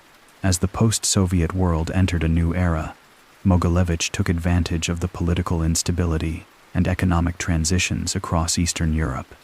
With his connections, he manipulated the flow of capital, controlled key industries, and used his alliances with international crime syndicates to place himself at the center of global power struggles. But it wasn't just about money. For Mogilevich, it was about control, about shaping the future. He used his web of criminal enterprises to influence world events, tipping the scales in favor of his own interests. The rise of oligarchs in Russia, the privatization of key state industries, the chaos of the Balkan Wars. Mogilevich was a silent force behind it all, guiding the course of history from the shadows. He was deeply involved in smuggling weapons into conflict zones, moving goods that would fuel the engines of war and terrorism, all while reaping the profits of destruction. What was most unsettling was his ability to remain invisible, even to the most powerful intelligence agencies in the world. He wasn't just a criminal mastermind. He had become a ghost in the system, working behind closed doors with secretive world organizations. There were rumors of his dealings with shadowy groups, some even suggesting ties to organizations with geopolitical influence, far beyond the scope of traditional criminal syndicates. Whether it was negotiating with mercenaries, arranging covert operations, or manipulating elections through bribery and blackmail, Mogilevich's reach extended far beyond the borders of Russia. His connections with world leaders were as vital to his success as his criminal enterprises. He didn't need to meet with them in person. Instead, he spoke through intermediaries, men and women who held positions of power in governments, banks, and corporations.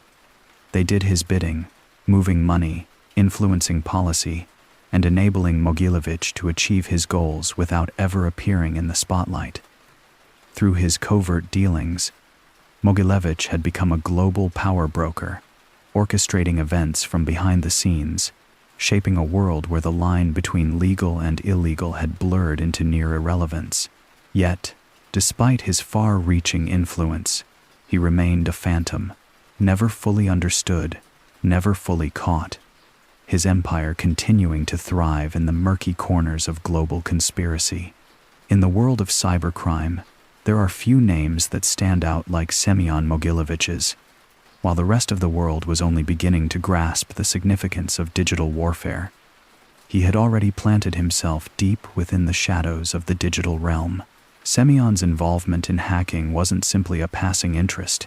It was the next phase of his criminal evolution. The internet was a new frontier, and Semion was quick to realize that the rules of the game had changed. As the world transitioned from physical to digital transactions, the opportunities for financial manipulation became endless. Mogilevich was not a man to let such a shift go unnoticed. He was never one for the limelight. He understood the value of invisibility. His mastery in cybercrime wasn't about the loud explosions of a heist or the sharp violence of organized crime. It was about finesse, subtlety, and stealth. Through a vast network of experts and a deep understanding of the world's financial systems, Semion began manipulating international financial systems with the ease of a seasoned hacker. He wasn't just stealing information or money. He was rewriting the very way financial transactions were viewed and tracked, using digital espionage as a tool of power. The first signs of Semion's digital ventures were difficult to trace. He didn't need to personally sit in front of a computer screen. He had a team of skilled hackers, but he was the mastermind.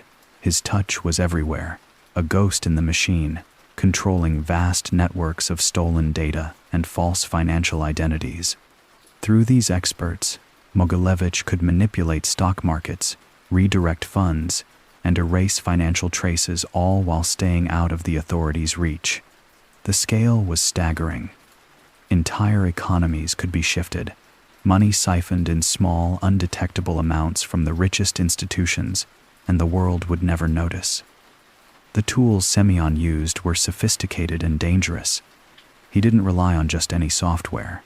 He had custom-built systems designed to infiltrate the most secure digital vaults in the world. These programs could bypass firewalls, unlock encrypted data, and create invisible pathways between seemingly unconnected financial entities.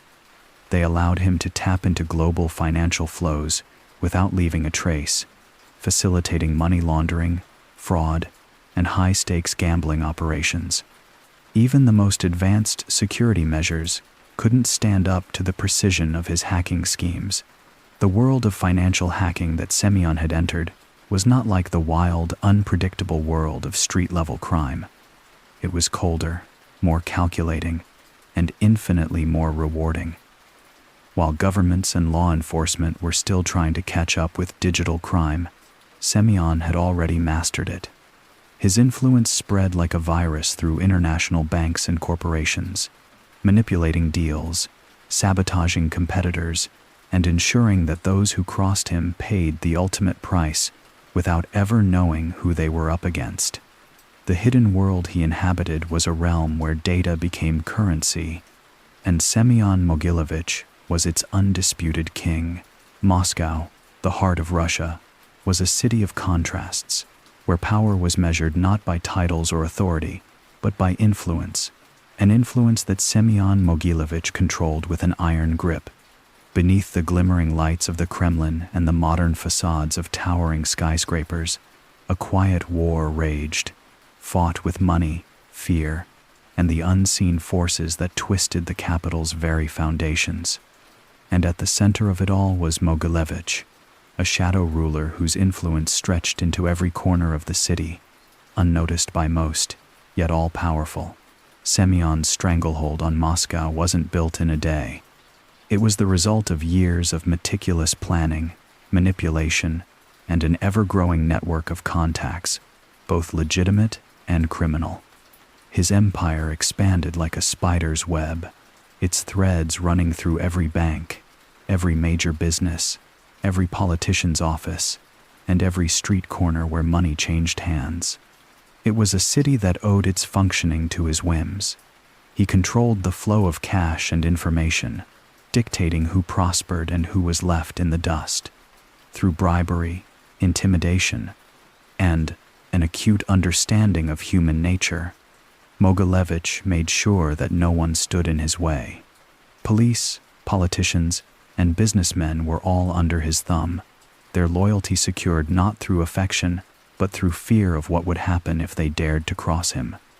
When anyone stepped out of line, the consequences were swift and unforgiving.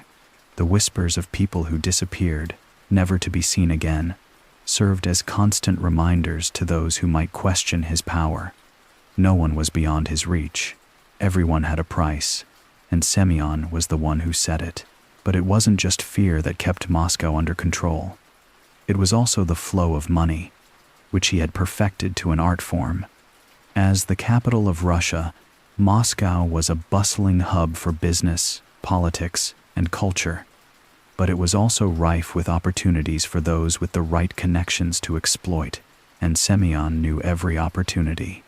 From laundering money through legitimate businesses, to infiltrating government contracts and securing a share of the city's most lucrative deals, he ensured that the capital's economy was functioning in his favor. He owned property, controlled industries, and manipulated stock markets, all while maintaining a facade of respectability. To the public, he was a ghost there, but not seen, a man of wealth with no apparent source. In reality, he was everywhere, pulling the strings that made Moscow move. The city, despite its bustling exterior, was built on a bedrock of quiet submission. Businesses feared him, and citizens knew that their well-being depended on staying out of his way. Semion Mogilevich's reign over Moscow wasn't marked by chaos or open violence. It was the slow, suffocating control of a man who knew that true power was best exercised in the shadows. And in those shadows, he was the unchallenged king. The U.S. government's pursuit of Semion Mogilevich was relentless. but as it turned out, so was he. For years, the FBI had labeled him one of the most wanted men in the world. With his extensive criminal empire spanning multiple continents, Mogilevich was a thorn in the side of international law enforcement. Yet, despite their best efforts, the American authorities, alongside a network of international agents, found themselves continually one step behind. Semion was not a man to leave a trace. He didn't operate like the typical criminal, making headlines or staging grandiose displays of power. He worked in silence, out of sight, and most importantly, in the shadows where no one could find him. He knew how to disappear, how to cover his tracks, and how to manipulate both people and systems to his advantage. His understanding of intelligence operations was unparalleled. He'd spent decades learning how law enforcement worked, how they gathered information, and more importantly, how they could be misled. It wasn't that the authorities didn't try. They launched multiple operations, often working with Europol, the CIA, and other international agencies, hoping to catch him during a rare slip-up. But Semion wasn't a man of mistakes. He lived in a constant state of vigilance, surrounded by layers of intermediaries, fake identities, and secure communications. His empire wasn't just built on power, it was built on secrecy. The few times law enforcement came close, it was always just that, a close call. He would be gone before they could move in. His operations frozen for a few days, then reactivated in another city, another country. He was a ghost. Semion's ability to evade capture wasn't just about being elusive, however. It was also about control. His vast network of contacts meant that he had eyes and ears everywhere. Police officers, government officials, even some within the FBI itself, had been bought or blackmailed into silence. His reach extended into the very systems set up to catch him. He had a web of corruption and intimidation at his disposal, ensuring that information didn't reach the wrong ears and that every lead was extinguished before it could ignite into anything meaningful.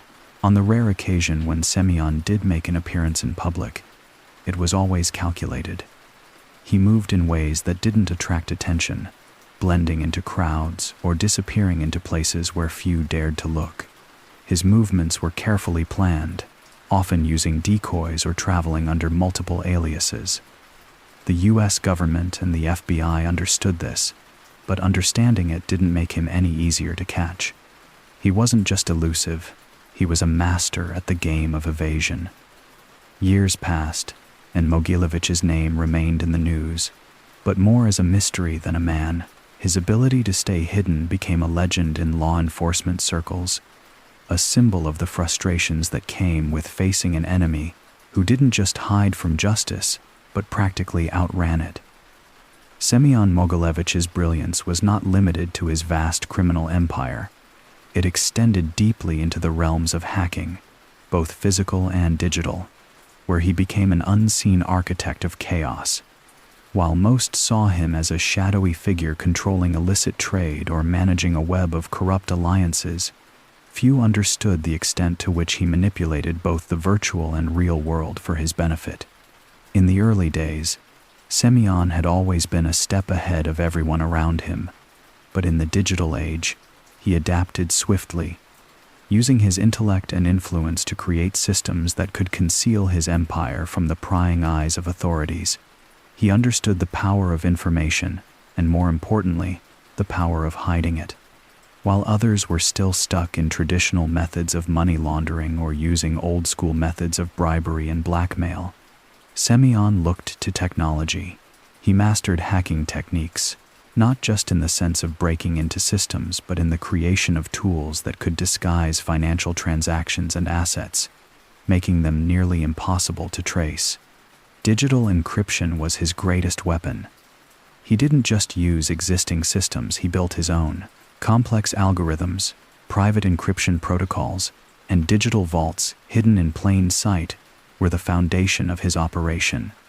This was no simple code or illicit software. It was a fortress, a digital safe house, that held not only his fortune, but his ability to move vast sums of money across borders without anyone suspecting a thing. His digital operations weren't limited to mere encryption tools, though. Semion expanded his reach to manipulate governments and institutions, often exploiting vulnerabilities in their systems for his own gain. With his deep network of insiders, he was able to plant his influence within the very structures that should have been his opposition. Through well-placed bribery, blackmail, and the quiet funding of key political figures, he ensured that his empire remained untouched by the law. He manipulated legislation, obstructed investigations, and even shifted the course of international relations when it suited him. It was a delicate web, spun so intricately that no one could trace the threads back to him. Governments fell into disarray, institutions were weakened, and the people who should have been watching him were kept in the dark. His hacking capabilities weren't just limited to the financial world either. Semion understood the vulnerability of the physical world too. His influence extended to places that seemed impermeable: bank vaults, government offices, corporate headquarters. He had the ability to infiltrate these spaces, using both digital tools and human connections. He'd often employ a combination of physical infiltration and digital manipulation, making it nearly impossible for anyone to tell where one ended and the other began. No system, whether virtual or tangible, was beyond his reach. In the end, Semion's most dangerous trait was not his physical control over illicit markets or his extensive network of corrupt officials. It was his ability to remain unseen, his mastery of hacking systems that spanned across borders, industries, and governments, all the while hiding in plain sight. Semion Mogilevich was never one to shy away from new opportunities, especially when they involved staying ahead of the curve. As the world entered the digital age, the emergence of cryptocurrency presented a unique opportunity, one that Semion, with his unmatched ability to manipulate systems, seized upon. While the masses were still learning about Bitcoin and blockchain, Semion saw something far beyond the digital gold rush. He saw a tool, one that could not only hide his money, but offer an entirely new way to launder illicit funds and evade detection. With his extensive network of hackers, corrupt insiders, and financial experts, he began experimenting with encrypted currencies to shield his empire's wealth. What others saw as a decentralized revolution, he saw as a perfect cover for criminal activities. By the time cryptocurrency began to gain real attention in the mainstream financial world, Semion had already crafted systems for moving money through digital currencies, making them virtually untraceable. He didn't just use cryptocurrency in the traditional sense. He was part of a wave of pioneers who crafted their own encrypted currencies, private coins, and tokens that were impossible to trace or connect to any known blockchain network. He didn't stop at just using these currencies to mask his wealth. Semion was one of the first to recognize their potential as a laundering tool. Rather than just making use of existing cryptocurrencies, he devised methods to create his own, creating digital vaults that could be accessed by only a select few in his criminal circle. These coins were traded in obscure markets, often hidden behind complex layers of fake companies and fake identities. This ensured that any movement of money seemed legitimate, no matter how much it actually came from illicit sources. In the early days, when the world was still skeptical of the true power of cryptocurrency, Semion began to create a digital empire, one built on the back of these encrypted assets. He moved enormous amounts of illicit money across borders, all while bypassing financial regulations and authorities who had no clue what was happening under their noses. Transactions that were once easily traced through traditional banking systems were now invisible, hidden behind layers of encryption and blockchain technology. Semion was ahead of the curve, recognizing that cryptocurrency wasn't just a passing fad, it was the future of illicit financial activity. While governments and regulators scrambled to catch up, He had already built an infrastructure that allowed him to launder money with unmatched efficiency. As Bitcoin and other cryptocurrencies became the talk of financial circles, Mogilevich was quietly setting the stage for a new era in criminal finance. In many ways, he didn't just take advantage of the digital currency revolution, he helped shape it, using it to further solidify his empire's place in the shadows of the global economy. Semion Mogilevich had mastered the art of ruling without being seen. While others in the world of crime reveled in the spotlight, Semion understood the true power of silence. He was a shadow, a figure who knew that visibility was the enemy of control. He knew that to maintain his grip on the vast network he'd built, he had to remain elusive, a phantom in the midst of a sprawling empire. His success wasn't measured by how many people knew his name or recognized his face. It was about being untouchable, about operating from the darkness while others did the work. The foundation of his power was the ability to let others carry out the dirty work while he remained a distant figure, an invisible hand pulling the strings. It wasn't that Semion didn't have the will or capability to handle things himself. It was that he knew better. To be the face of the operation was to invite attention, and attention always brought unwanted scrutiny. Instead, he constructed a carefully curated network of intermediaries, soldiers who followed orders without question, associates who would bend to his will, and a vast number of contacts who helped him run a well-oiled machine from the shadows. Semion's philosophy was simple. The less anyone knew about him, the more powerful he became. He ensured that his operations were executed by those who thought they were in control, but who, in reality, were nothing more than tools in his larger game. He stayed out of sight, never entering the circles where things could get too messy, too public. His role was one of influence without interference, guiding decisions from a distance and leaving the messes for others to clean up. The media and law enforcement were constantly hunting for signs of his involvement, but Semion knew that the key to his survival was never giving them anything to latch onto. He rarely made appearances in public. He kept his meetings small and discreet, and even then, he relied on encryption and trusted aides to do the talking for him. It was a power derived not from force or charisma, but from the absence of anything that could tie him to the operations he commanded. In a world where ego often tripped up those who sought power, Semion's greatest asset was his ability to resist the urge to flaunt his influence. His silence became his most formidable weapon. While others sought recognition, he worked in the quiet, unnoticed by most, but still pulling the strings that controlled the lives of many. His empire thrived because it was invisible. It moved under the radar, undetected by authorities and rival factions alike. By remaining silent, Semion had become an untouchable force. The less anyone knew about him, the more power he held. Silence wasn't just a tactic, it was his strategy for control, his way of ensuring that no one could ever pinpoint where the power truly lay.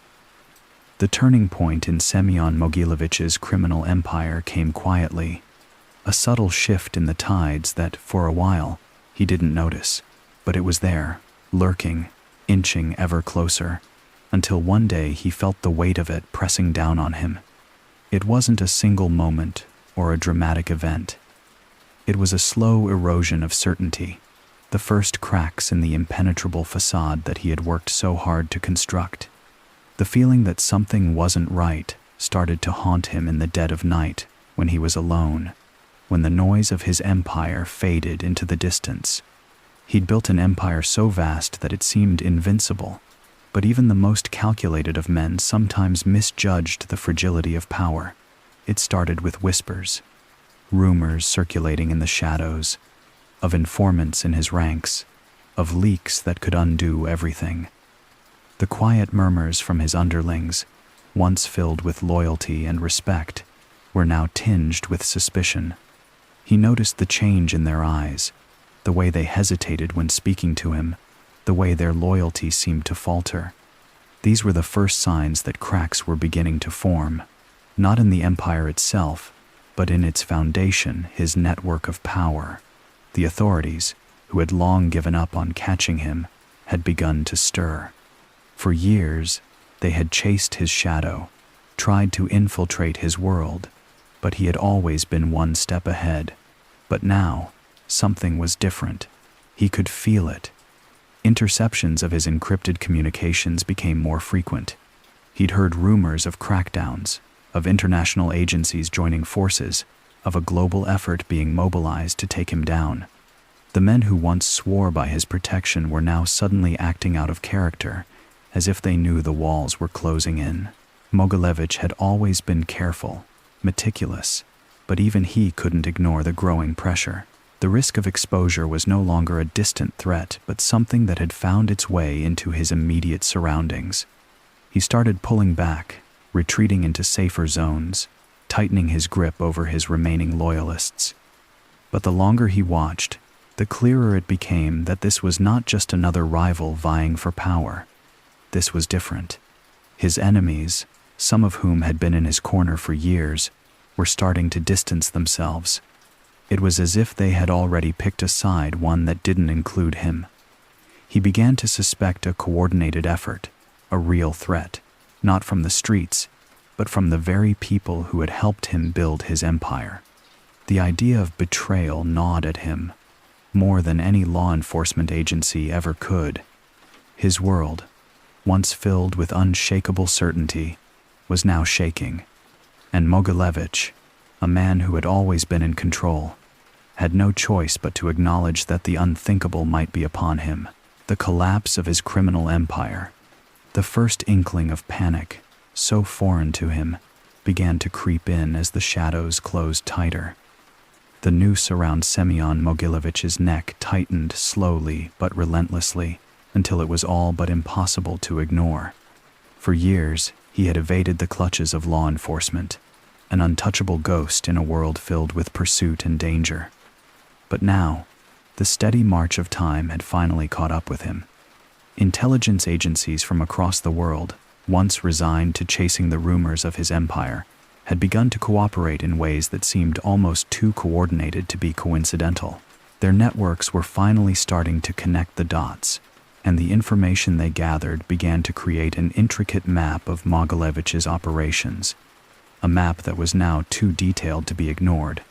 The pressure came from all sides: political enemies, rival crime syndicates, and now, the agencies that had once deemed him an enigma. His vast criminal empire, which had once seemed impervious, began to show signs of strain. His operations, which had flourished in the shadows, were slowly being illuminated by the constant surveillance that had once been his tool. His money laundering routes were compromised, and the shell companies he had once used to cover his tracks were under investigation. For the first time in years, Semion felt vulnerable. His first instinct was to tighten control, to retreat further into the network that had made him who he was. He shuffled his money, creating new layers of misdirection and obfuscation. His methods of communication grew even more cautious. Encrypted messages, burner phones, and fake identities began to dominate his world. But it wasn't enough. The walls were closing in. Every move he made felt more like an admission of guilt, and every time he slipped further into secrecy, he found the cracks in his empire expanding.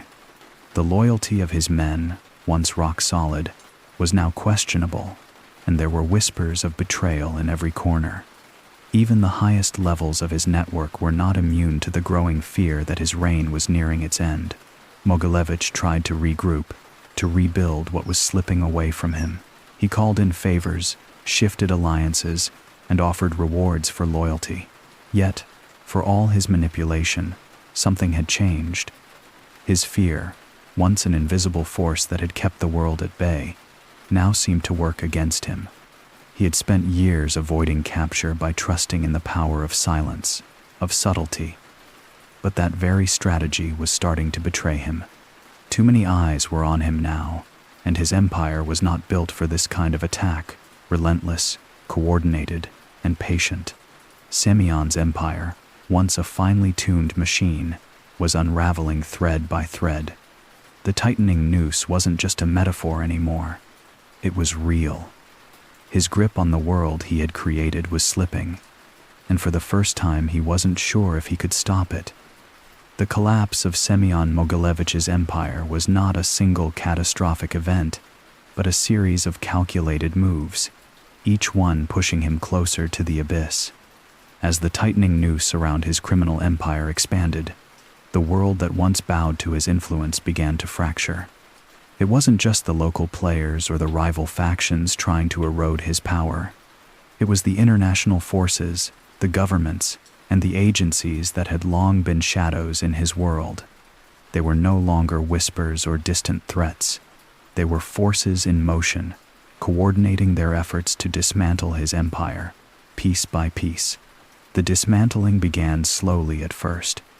Intelligence agencies, once fumbling and disorganized, began to collaborate across borders, sharing information that made Mogilevich's movements increasingly visible. They had mapped his financial routes, tracked his money laundering, and begun to cut off the supply lines that had once made him untouchable. But it wasn't just governments closing in rival criminal organizations, smelling weakness when started to invade his territories. The Russian, Eastern European, and even South American cartels began to circle, encroaching on his turf. Once untouchable and feared, Semion now found himself facing an empire at war with itself, his men questioning his ability to protect them, let alone maintain his position at the top. As the pressure mounted, Mogilevich's operations began to falter. The intricate web of illegal businesses he had built in Europe, Asia, and the Americas began to crumble under the weight of heightened surveillance and increased competition. The drug smuggling routes he had controlled for decades were intercepted by rival syndicates. Arms deals that once brought him millions became fraught with complications, and the money that had flowed through his offshore accounts started to dry up as his trusted connections turned against him, drawn by offers of higher rewards from his rivals. The more Semion tried to pull the strings, the more the threads slipped through his fingers. His international reach, which had once seemed boundless, was now rapidly shrinking. The fear he once instilled in others became fear of him, a fear of a man who had become a symbol of a fading empire, one that couldn't keep up with the shifting tides of global crime. In the shadows of his crumbling kingdom, the rivals who had long played in the margins were now taking center stage. They moved with precision and cold efficiency, picking up where Mogilevich's operation had once thrived. The Russian mafia, the Chinese triads, and the cartels from Latin America seized the opportunity. They didn't need his brand of manipulation or the webs of secrecy he'd woven. They needed power, and they were ready to take it, piece by piece, until the world that Semion had built was little more than a collection of ruins. Mogilevich, once untouchable, now faced a world where his influence was but a distant memory. The empire was falling, and with it, his control over the global underworld. As the walls closed in, Semion Mogilevich found himself with few options. His empire, once vast and unchallenged, was crumbling beneath the relentless pressure of law enforcement and rival factions. It was no longer a game of subtle manipulation from the shadows, but one of survival. The choice became clear: flee or face the consequences of his actions. In a move that shocked even those closest to him, Mogilevich chose to go into hiding, leaving behind the empire he had built over decades of blood, money, and power. The decision to disappear was not one made out of fear, but necessity. His network, once impenetrable, had been pierced, and the forces aligned against him were now too numerous, too organized. Mogilevich had always been a master of hiding in plain sight, and now he would rely on that skill more than ever. With a mind sharpened by years of evasion, he activated a series of secret plans that had been prepared for just such a moment. Hidden bunkers and safe houses, scattered across various countries, became his refuge.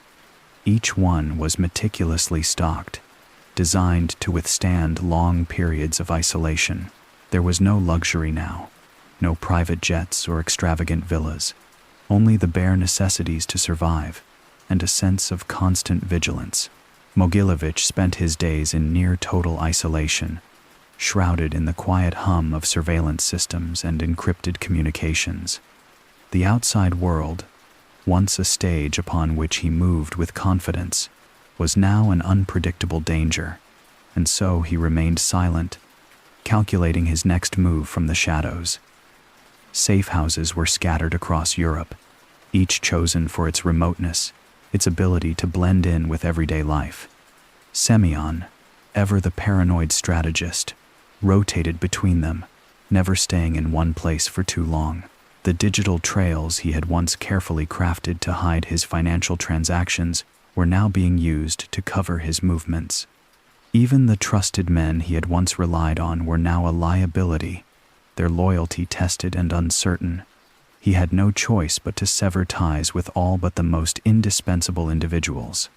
Trust, once a commodity he traded with ease, now became a rarity, something that could only be afforded in the most fleeting of moments. During these days in hiding, Semion's mind turned inward. The life he had lived, the power he had accumulated, all seemed distant now. He was not a king but a fugitive, a ghost. The high-rise towers, the international meetings, the billions of dollars, none of it mattered now. His world had shrunk to the confines of a few cold, empty rooms.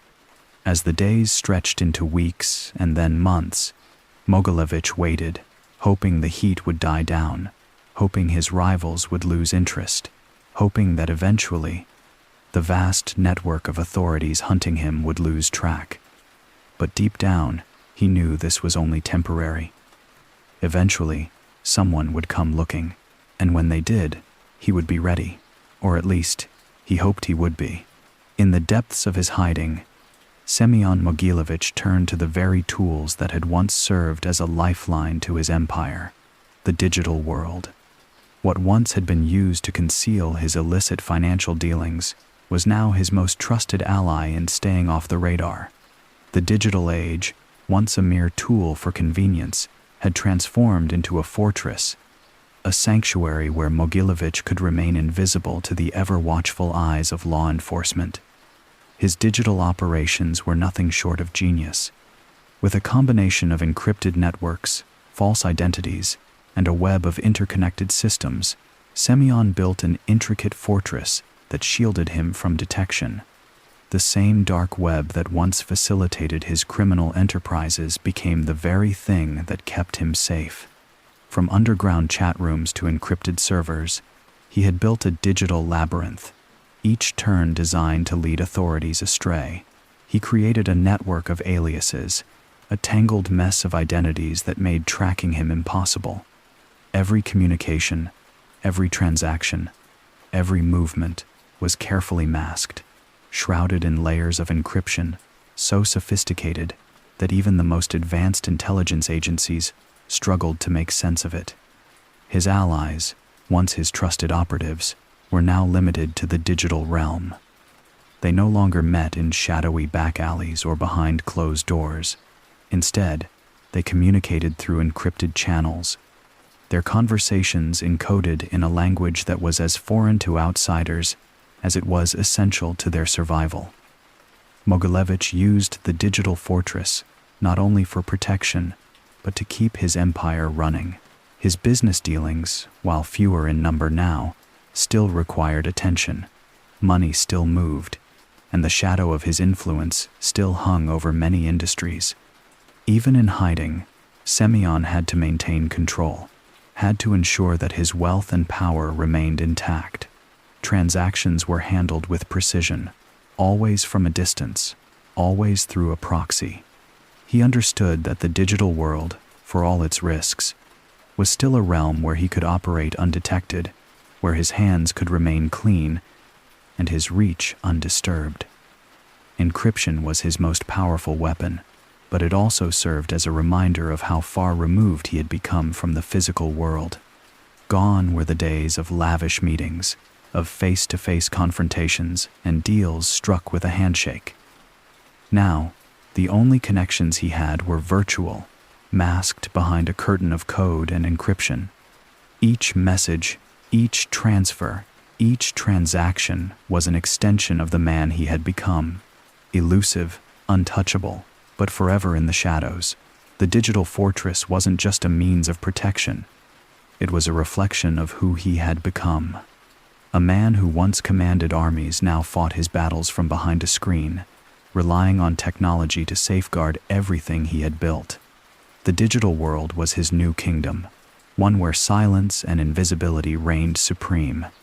It was the last vestige of his empire, the only place where Semion Mogilevich still held dominion. Semion Mogilevich's shadow loomed large over the criminal underworld long after he retreated into obscurity. His name, once whispered in dark alleys and boardrooms alike, became a symbol of unshakable power and cunning. Even as the years passed and the world moved on, Mogilevich remained a figure whose influence seemed to persist in every corner of the illicit world. He had perfected the art of operating unseen, of manipulating systems from behind the curtain, and in doing so, he had redefined what it meant to be a criminal mastermind. For those who operated in the shadows, Semion had become a legend. His methods, honed over decades, were no longer just a set of tactics, they were a philosophy. His ability to stay invisible while commanding vast empires, to build networks so convoluted that even the best minds in law enforcement couldn't dismantle them, was studied and admired by the new generation of criminals. The hackers, the money launderers, the smugglers, each one sought to replicate the systems Semion had built, to operate in the same quiet, calculating way. Mogilevich's legacy was one of subtlety, of influence without force. Unlike the brutal tactics of his contemporaries, he understood that power didn't need to be broadcasted, that true control was in what was left unsaid, in what wasn't seen. The world had seen his empire crumble, yet it wasn't the end of his legacy, it was the beginning of a new era. For the criminal elite, his disappearance was not a loss but an evolution, the birth of a new way to work undisturbed. And so, while law enforcement, governments, and security agencies turned their attention elsewhere, the real work continued, carried out by those who had learned from the master. His influence extended far beyond the borders of Russia and Eastern Europe. His techniques became global, crossing oceans, spreading across continents, infecting the digital world he had helped shape. Hackers who worked in his vein, operating under the radar, pulling strings in dark corners of cyberspace, continued to employ the strategies he had pioneered. From complex encryption to layering financial transactions with impossible-to-track methods, Mogilevich's fingerprints remained on everything, even though he was nowhere to be found. The underground economy thrived on his tactics, from the shadow banks to the digital black markets, all echoing the methods he had perfected. And still, the myth of Semion persisted. He was more than just a figure now, he had become an idea, a way of being.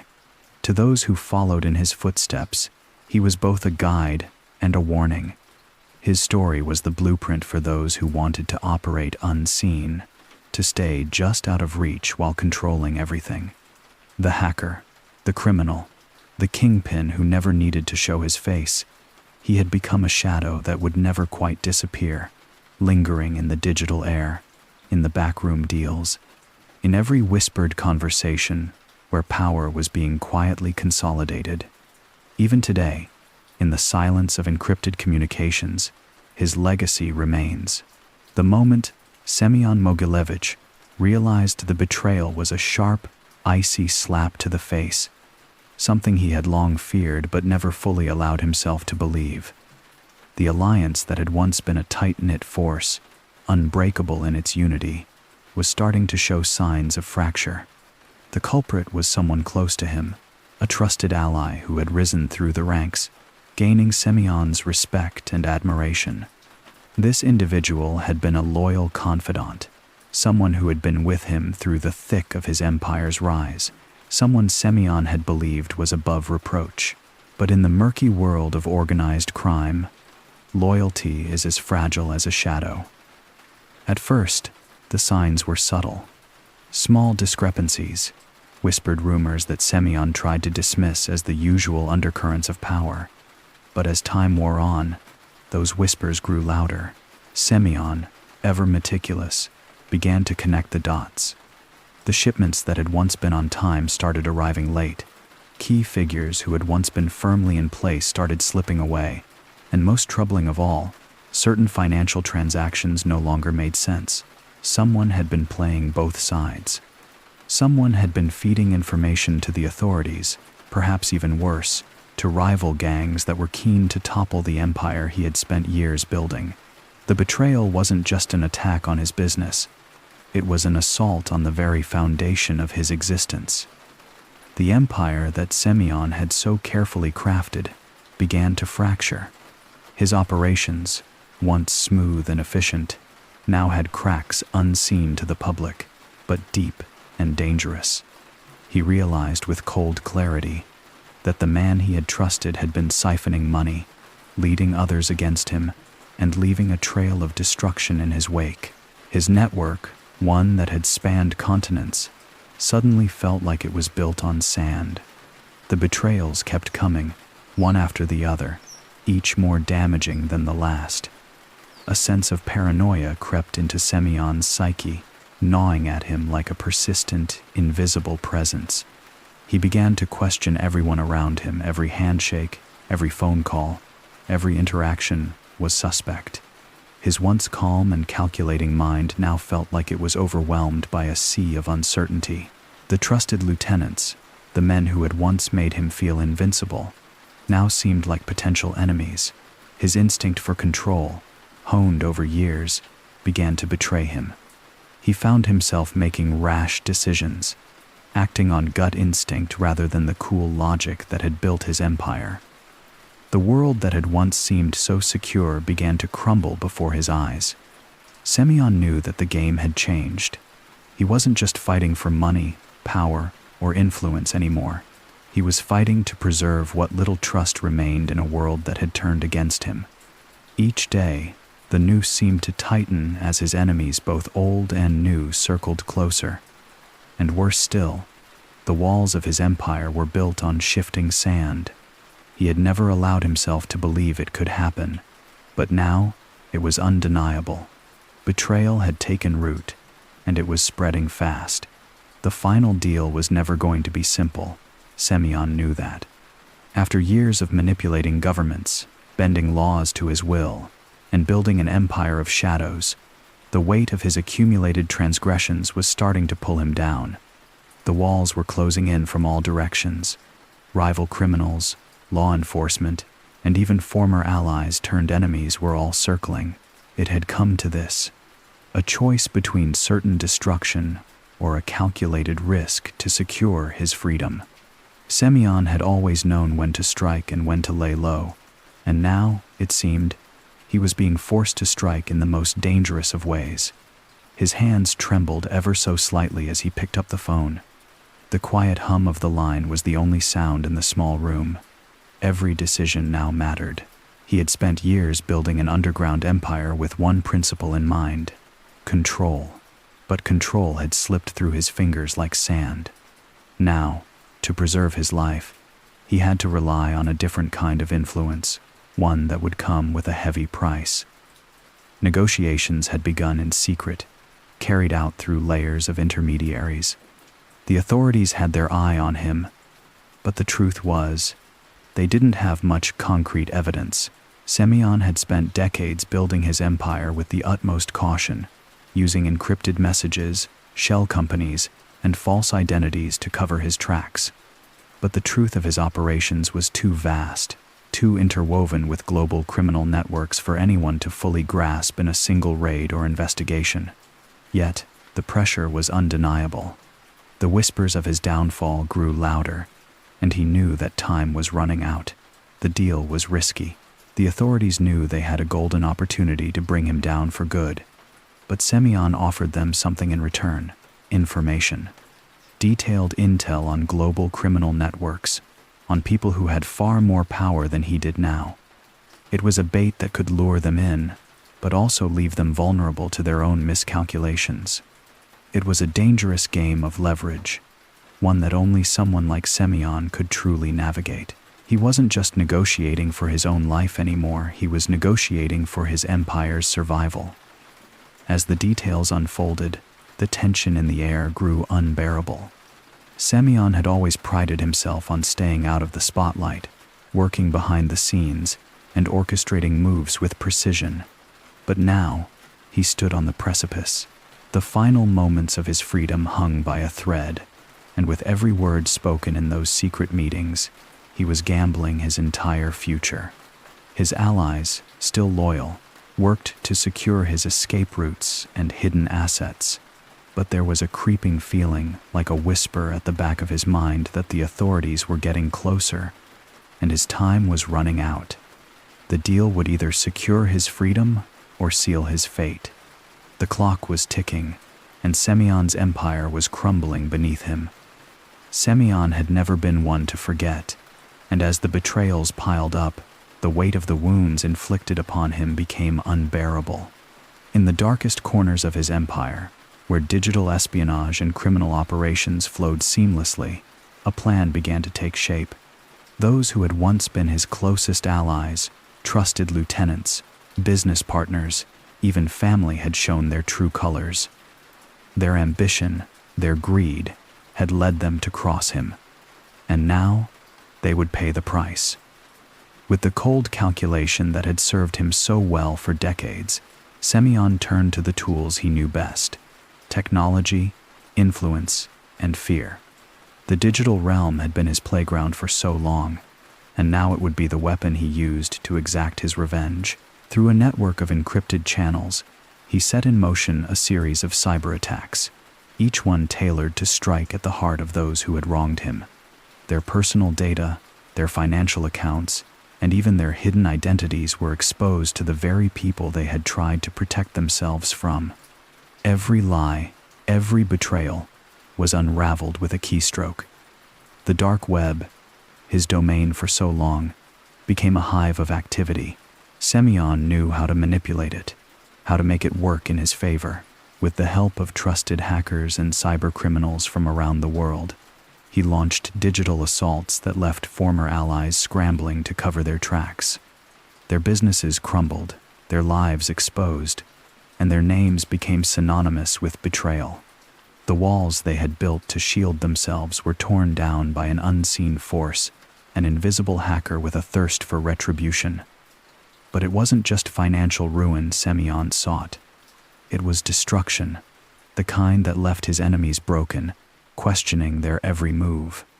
Those who had crossed him weren't merely financially wiped out, they were hunted. Semion used his network of operatives to send subtle threats to their families, their associates, even their children. He knew how to hit where it hurt the most, leaving them no choice but to fear for their lives at every turn. The digital world was his arena, but the physical world was still his weapon. He knew no one was safe. His revenge wasn't just digital, it was personal. He had always prided himself on staying out of the public eye, operating behind the scenes with precision and care. But now, as the betrayals piled up, he was determined to make his enemies suffer in ways they could never predict. Their trust had been his currency, and now they would learn the price of their betrayal. With each act of retaliation, Semion's grip on the criminal underworld tightened once more, and those who had thought themselves free found themselves entangled in a web they could never escape. Semion Mogilevich was a master of revenge, and as his enemies fell one by one, he reminded them all of the price of crossing him. There was no escape. Semion had always been a master of disappearing, of fading into the shadows when the heat grew too intense, when the world around him started to close in. But this time, the stakes were different. The betrayals, the failed deals, the tightening noose of law enforcement, it was all too much.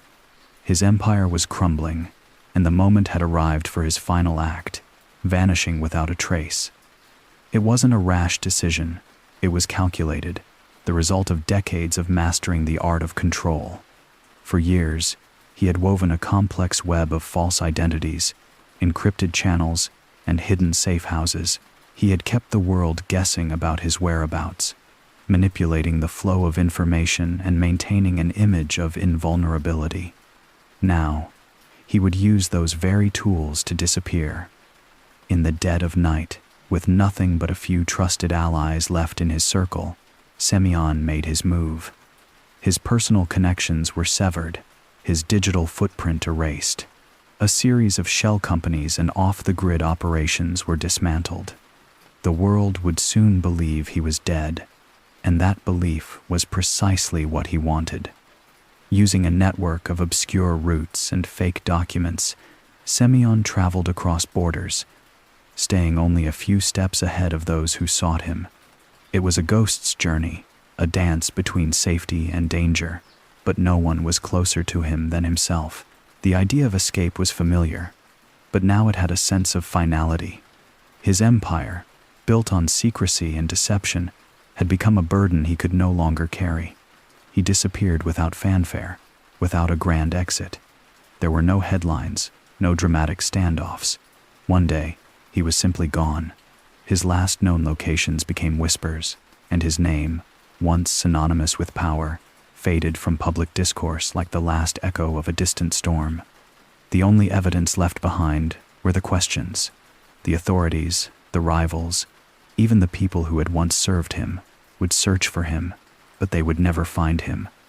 His disappearance was a puzzle no one could solve.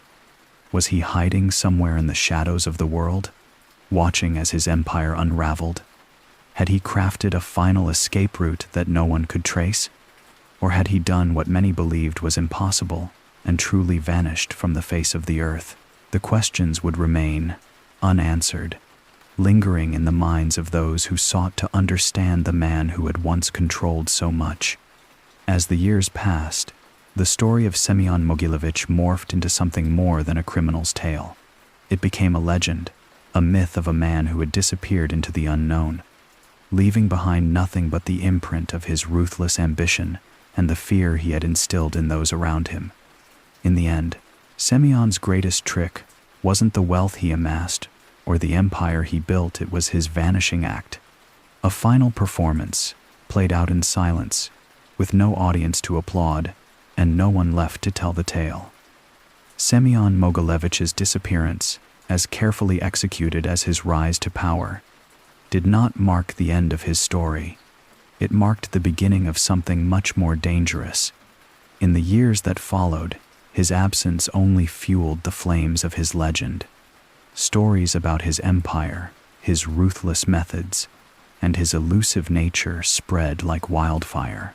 No longer just a figure in the shadows, he became a symbol, a myth that grew more powerful with each passing year. The myth began to take on a life of its own. His name was spoken with a mixture of reverence and fear, a whisper in dark corners of the world. People recounted his calculated rise through the ranks, his grip on Europe and Russia, the way he had manipulated the highest levels of politics and business. Every story seemed to add another layer to the already tangled narrative, making Semion less of a man and more of a force. The media, the criminals, even law enforcement, everyone who had once tried to understand him, now turned to speculation, each interpretation adding to the mystique. Some saw him as the puppet master, the quiet kingpin who never raised his hand, who pulled every string from behind the curtain. To them, he was a genius, a man who had created a criminal empire so vast that it could no longer be brought down by anyone. Others viewed him as a brutal, cold-blooded figure, a symbol of everything that was wrong with the underworld, a man whose greed and power thirst could only lead to destruction. They told stories of the betrayals, the murders, and the empire that consumed itself in the end. These narratives painted him as a tragic figure, a king who outlived his kingdom. In the criminal circles, Semion's disappearance had become the stuff of legend. Old-timers told tales of the man who had once ruled the darkest corners of the world, who had mastered the art of manipulation and evasion. They spoke of his quiet, calculating nature, how he never trusted anyone completely but knew exactly how to use people to achieve his goals. His rise, they said, was a study in control and power, and his fall, if it had truly been a fall, was the result of his own relentless pursuit of a power that couldn't last forever. But despite the myths, the contradictions, and the rumors, the truth about Semion remained just out of reach. Was he still alive, watching from the shadows? Had he truly vanished, never to return? Or had he died, and the world was simply waiting for the inevitable end of his story? The conflicting narratives only made his myth more powerful. The more people debated who he truly was, the more his presence seemed to linger, a shadow over the criminal world that would never truly disappear. Semion Mogilevich, in death as in life, had become something more than a man. He had become a legend. Semion Mogilevich's reputation as the King of Shadows grew stronger with each passing year, becoming a symbol of power, fear, and wealth in the criminal world. He had never craved the spotlight, yet the mystery surrounding his empire only amplified the awe and dread people felt in his name. To the public, Semion was a ghost, a figure whose name lingered in whispered conversations and whose shadow seemed to stretch across continents. In a world where power is often measured by the loudest declarations and the most visible shows of force, Semion ruled from the quiet spaces, never needing to be seen to be feared.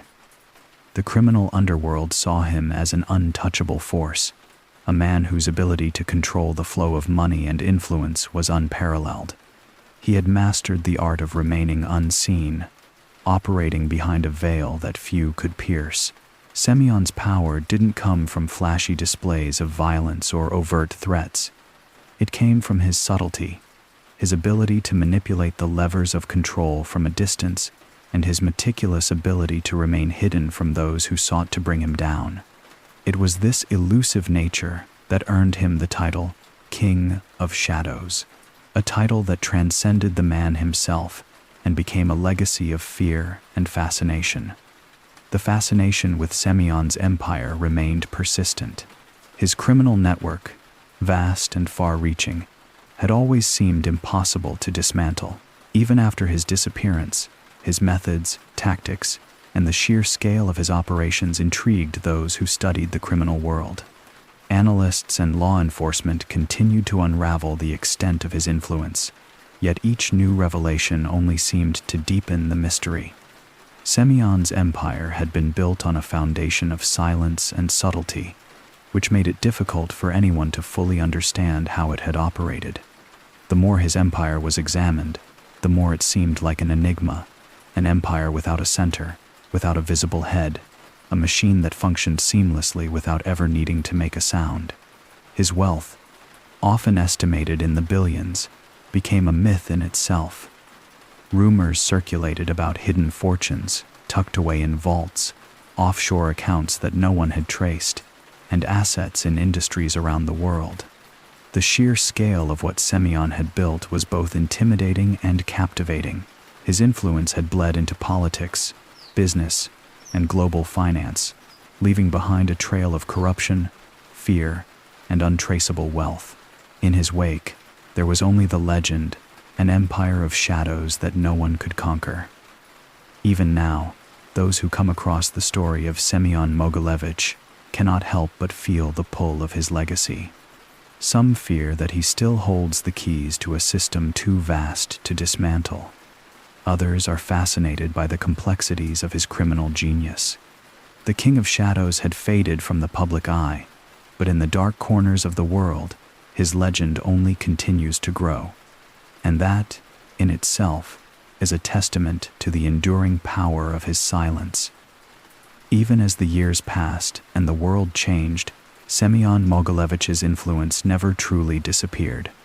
It lingered like a ghost in the corridors of criminal networks, woven into the fabric of modern crime in ways that were often invisible but unmistakable. The shadow he cast over the underworld, built on his mastery of secrecy, manipulation, and cold calculation, was still felt in the digital age, where his methods evolved with technology, continuing to shape the operations of those who followed in his footsteps. In the digital age, Mogilevich's legacy has been woven into the very fabric of modern criminal syndicates. His ability to operate across borders, to move money and people without leaving a trace, has been adapted by today's cybercriminals, who've learned to leverage encryption, cryptocurrency, and digital networks in the same seamless way Semion once used traditional methods. The concept of hiding assets, laundering money through untraceable routes, and keeping a business running while remaining entirely hidden, these were tactics Mogilevich perfected. Today, they are the blueprint for some of the most sophisticated operations in the world, far beyond the reach of conventional law enforcement.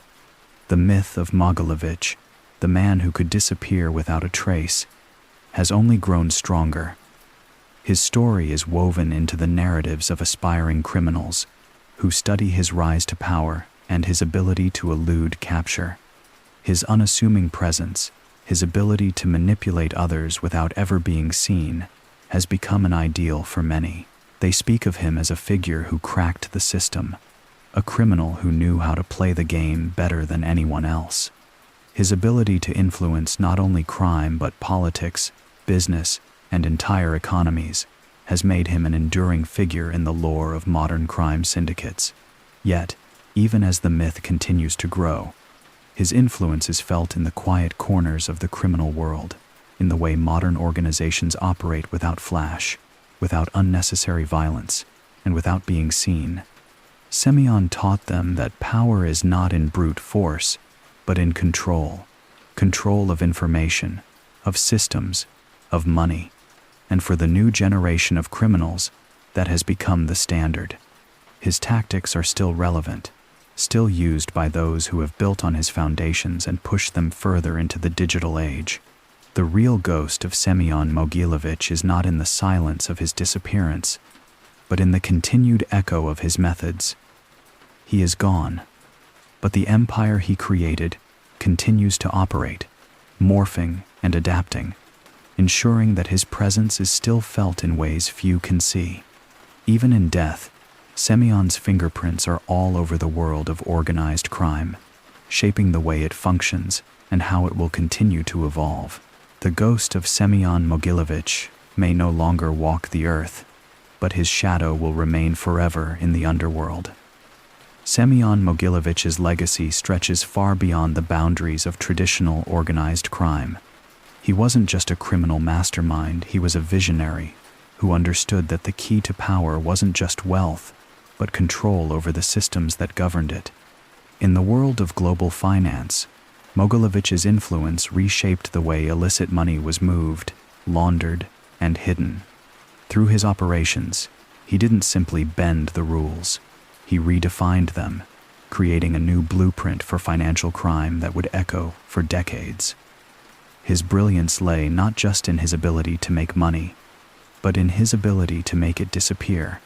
Mogilevich pioneered methods of money laundering that were so sophisticated they blurred the line between legitimate business and criminal enterprise. He exploited gaps in global financial systems, using shell companies, fake accounts, and complex financial structures to obscure the origins of illicit funds.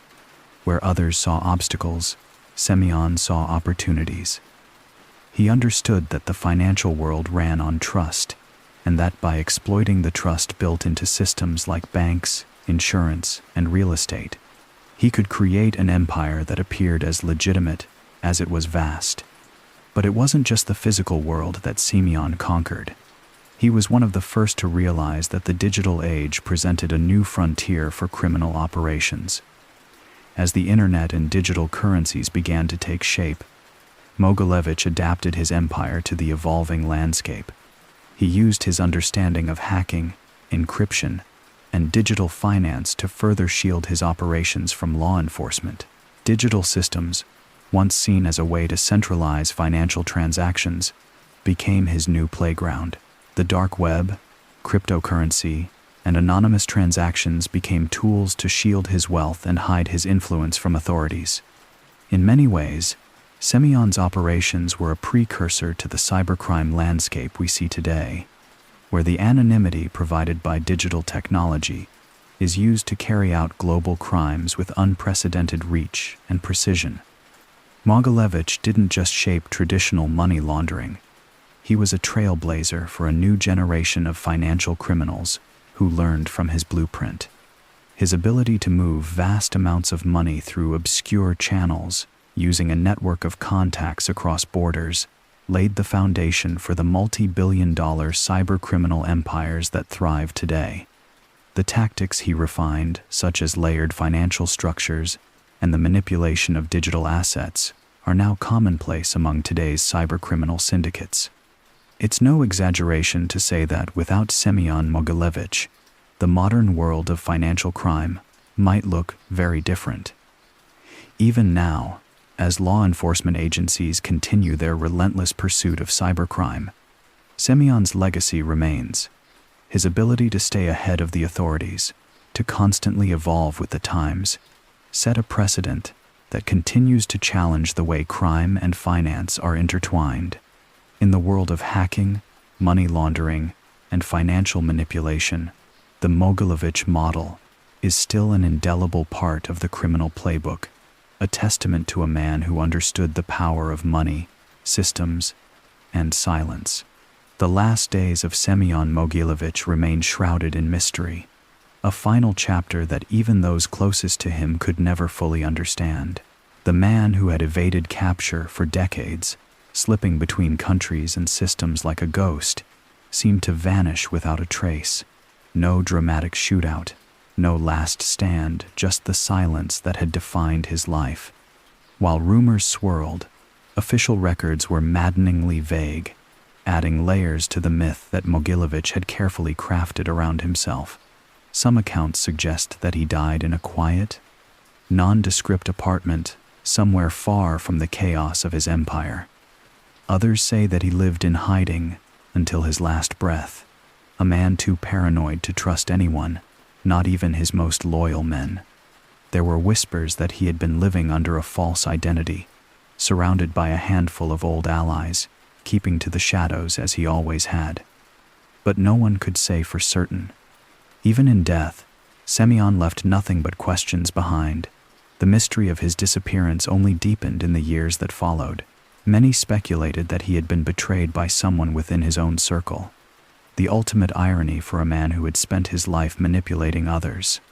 His fall was not the violent, explosive end that one might expect from a kingpin of his caliber, but a quiet, almost anticlimactic silence. There was no grand revelation, no dramatic moment to signal the end of the man who had once commanded so much power. Some even claimed that he had engineered his own death, orchestrating a final act of defiance against the very authorities who had tried to bring him down. Then there were those who refused to believe he was truly gone. For years, a legend persisted that Semion Mogilevich was hiding in plain sight, living under a different name, quietly pulling strings from behind the scenes. Stories emerged from corners of the world where no one was brave enough to challenge the idea that he still had a hand in the shadows of international crime. To some, he was the man who had perfected the art of disappearance. To others, he was simply the one who got away. But for all the theories, all the speculation, the truth of what really happened in the end is likely known by only a handful of people, if even they knew the whole story. Did Semion die alone, a forgotten relic of a bygone era? Or did he escape once again, weaving his myth into the fabric of the criminal world from somewhere out of reach? The answer remains elusive, locked away in the same cryptic silence that had allowed him to rule for so long. In the end, Semion Mogilevich's legacy wasn't just in the power he wielded, but in the mystery he left behind, a mystery that continues to haunt the underworld, a whisper of his name still echoing in the dark. Even after his disappearance, Semion Mogilevich's name lived on, whispered in hushed tones across the underworld and beyond. The myth of the King of Shadows only grew stronger, feeding off the enigmatic aura he left behind. His empire, the vast, invisible web of power and crime, became the stuff of legends, with every new story adding layers to the already complex figure. As time passed, the myth surrounding him didn't just remain, it flourished, transforming him into something greater than a criminal mastermind. To some, he was a symbol of untraceable power. To others, a cautionary tale of ambition's ultimate price. Documentaries, books, and films began to flood the media, all eager to uncover the truth behind the man who seemed to operate from the shadows. Each attempt to profile him only seemed to deepen the mystery, as none could ever truly reach the heart of his operations or untangle the threads he had so carefully woven. Filmmakers portrayed him as a ruthless criminal genius, a modern-day phantom who controlled a global empire from behind a veil of silence. The intrigue around him was undeniable, the allure of a man who could elude both law enforcement and the press, who built an empire from crime without ever revealing himself fully. In every retelling, his story grew more tantalizing, more mythical, and more dangerous. At the same time, the books written about his life served as both a reflection of his true power and a distortion of it. Authors speculated, theorized, and invented, offering endless narratives about Mogilevich's rise and rule. His legacy was no longer confined to the criminal world, it had crossed over into the realm of popular culture. Semion's name became a shorthand for untold wealth, unseen influence, and a dark kind of immortality. His story was as much about the empire he built as it was about his ability to remain a figure of both fascination and terror even after his death or disappearance. The resurgence of interest in his life and operations continued to escalate. New generations, who never lived through his reign of terror, found themselves captivated by the complexity of his empire. The internet, ever the breeding ground for myths and rumors, only fueled the fire. Blogs and forums dedicated to the criminal world buzzed with theories about what had really happened to him. Some claimed he was still alive, hidden in some far-off corner of the world. Others insisted he had died in the shadows, a casualty of the very system he had once controlled. No matter the reality, the myth persisted, because that was Semion Mogilevich's true legacy. He didn't just build an empire, he built a story. His empire, though broken down over time, still existed in whispers. His name, once spoken with fear, now became an embodiment of everything that was possible in the world of crime, a reminder that power, if handled right, could transcend even death. And so, the myth lived on, growing larger, more exaggerated with each passing year, cementing Mogilevich as a legend whose shadow would never quite fade. Semion Mogilevich's influence did not end with his disappearance. Instead, his methods, deeply embedded in the fabric of global criminal networks, found new life in the digital age, particularly within the shadowy realm of the dark web. Though his name had faded from the headlines, the tactics he pioneered, meticulous money laundering, digital espionage, and complex financial manipulation, continued to shape the way modern criminals operate. His legacy, in a way, became encoded into the very infrastructure of cybercrime, with hackers and underground operatives adapting his strategies to their own dark purposes. In the hidden corners of the internet, where illicit transactions and encrypted networks thrive, Mogilevich's influence lives on through the practices that made his empire so successful. Criminal syndicates, now operating with a level of sophistication that mirrors Mogilevich's early ventures, use many of his old tricks, laundering money through decentralized cryptocurrencies, hiding assets in complex digital structures, and ensuring anonymity through layers of encryption. It was in these murky depths that his methods found fertile ground. He had taught the world how to disguise wealth and evade capture, and now, his digital successors, from cybercriminals to dark web kings, refined his techniques to navigate the increasingly sophisticated landscape of online crime. The operations themselves mirrored the structure of Mogilevich's empire, complicated, global, and nearly impossible to trace. Just as he once ran a vast network of shell companies and fake identities across multiple borders, today's hackers use virtual private networks, VPNs, anonymous dark net markets, and encrypted cryptocurrencies to ensure their operations remain out of the reach of law enforcement. His vision of a decentralized, invisible network of power lives on in these systems, where criminals no longer need physical havens or traditional businesses to hide in plain sight. The dark web has become a modern-day reflection of the empire he built, a digital fortress designed to evade detection while generating massive profits from illicit activities ranging from arms trading to illegal pharmaceuticals. Mogilevich's digital legacy extends further than just technical tactics. His philosophical approach, staying invisible, operating through intermediaries, and always remaining 2 steps ahead, was adopted by those who followed in his footsteps.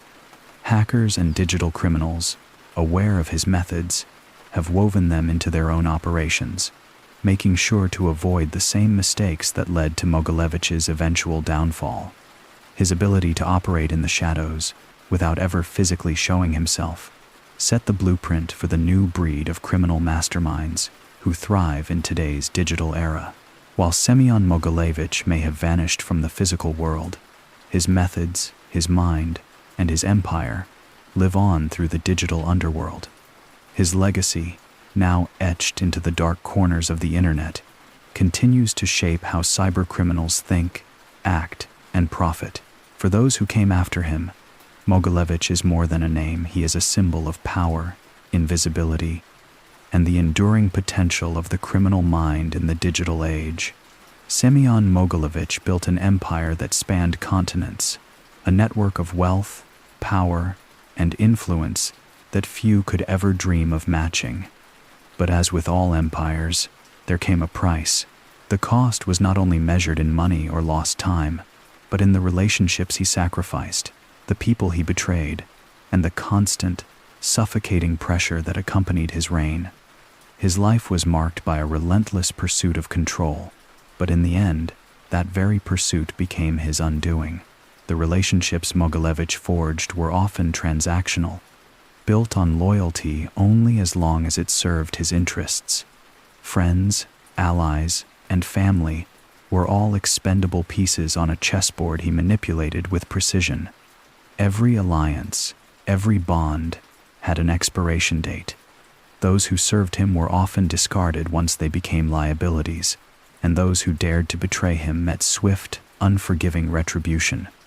The deeper Semion sank into his empire, the more isolated he became, surrounded by people who feared him, used him, or merely tolerated him for their own gain. There was no room for real trust, only calculated necessity. In the pursuit of power, Mogilevich became a master of deception, often lying to those closest to him, weaving a web of manipulation that kept even his own inner circle guessing. His dealings with family were no different. The relationships that should have been rooted in unconditional love were instead tainted by the corrupting influence of his empire.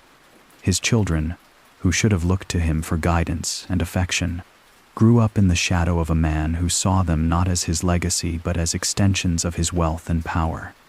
Even his wife, whom he kept at a distance, could never escape the ripple effects of his decisions. The constant pressure that weighed on Semion was a silent force, one that chipped away at his mind and soul over time. The need to stay one step ahead of law enforcement, rival cartels, and those who would betray him was an exhausting, unrelenting force. Fear was always lurking, even in the most secure of his safe houses. He knew that the world he had built was fragile, that every deal could be his last, and every betrayal could be the one that finally brought him down. This pressure, coupled with the paranoia that gnawed at him daily, made sleep a rare commodity. The life he had chosen, one filled with power and riches, came with a crushing cost. one that no amount of money could ever pay for.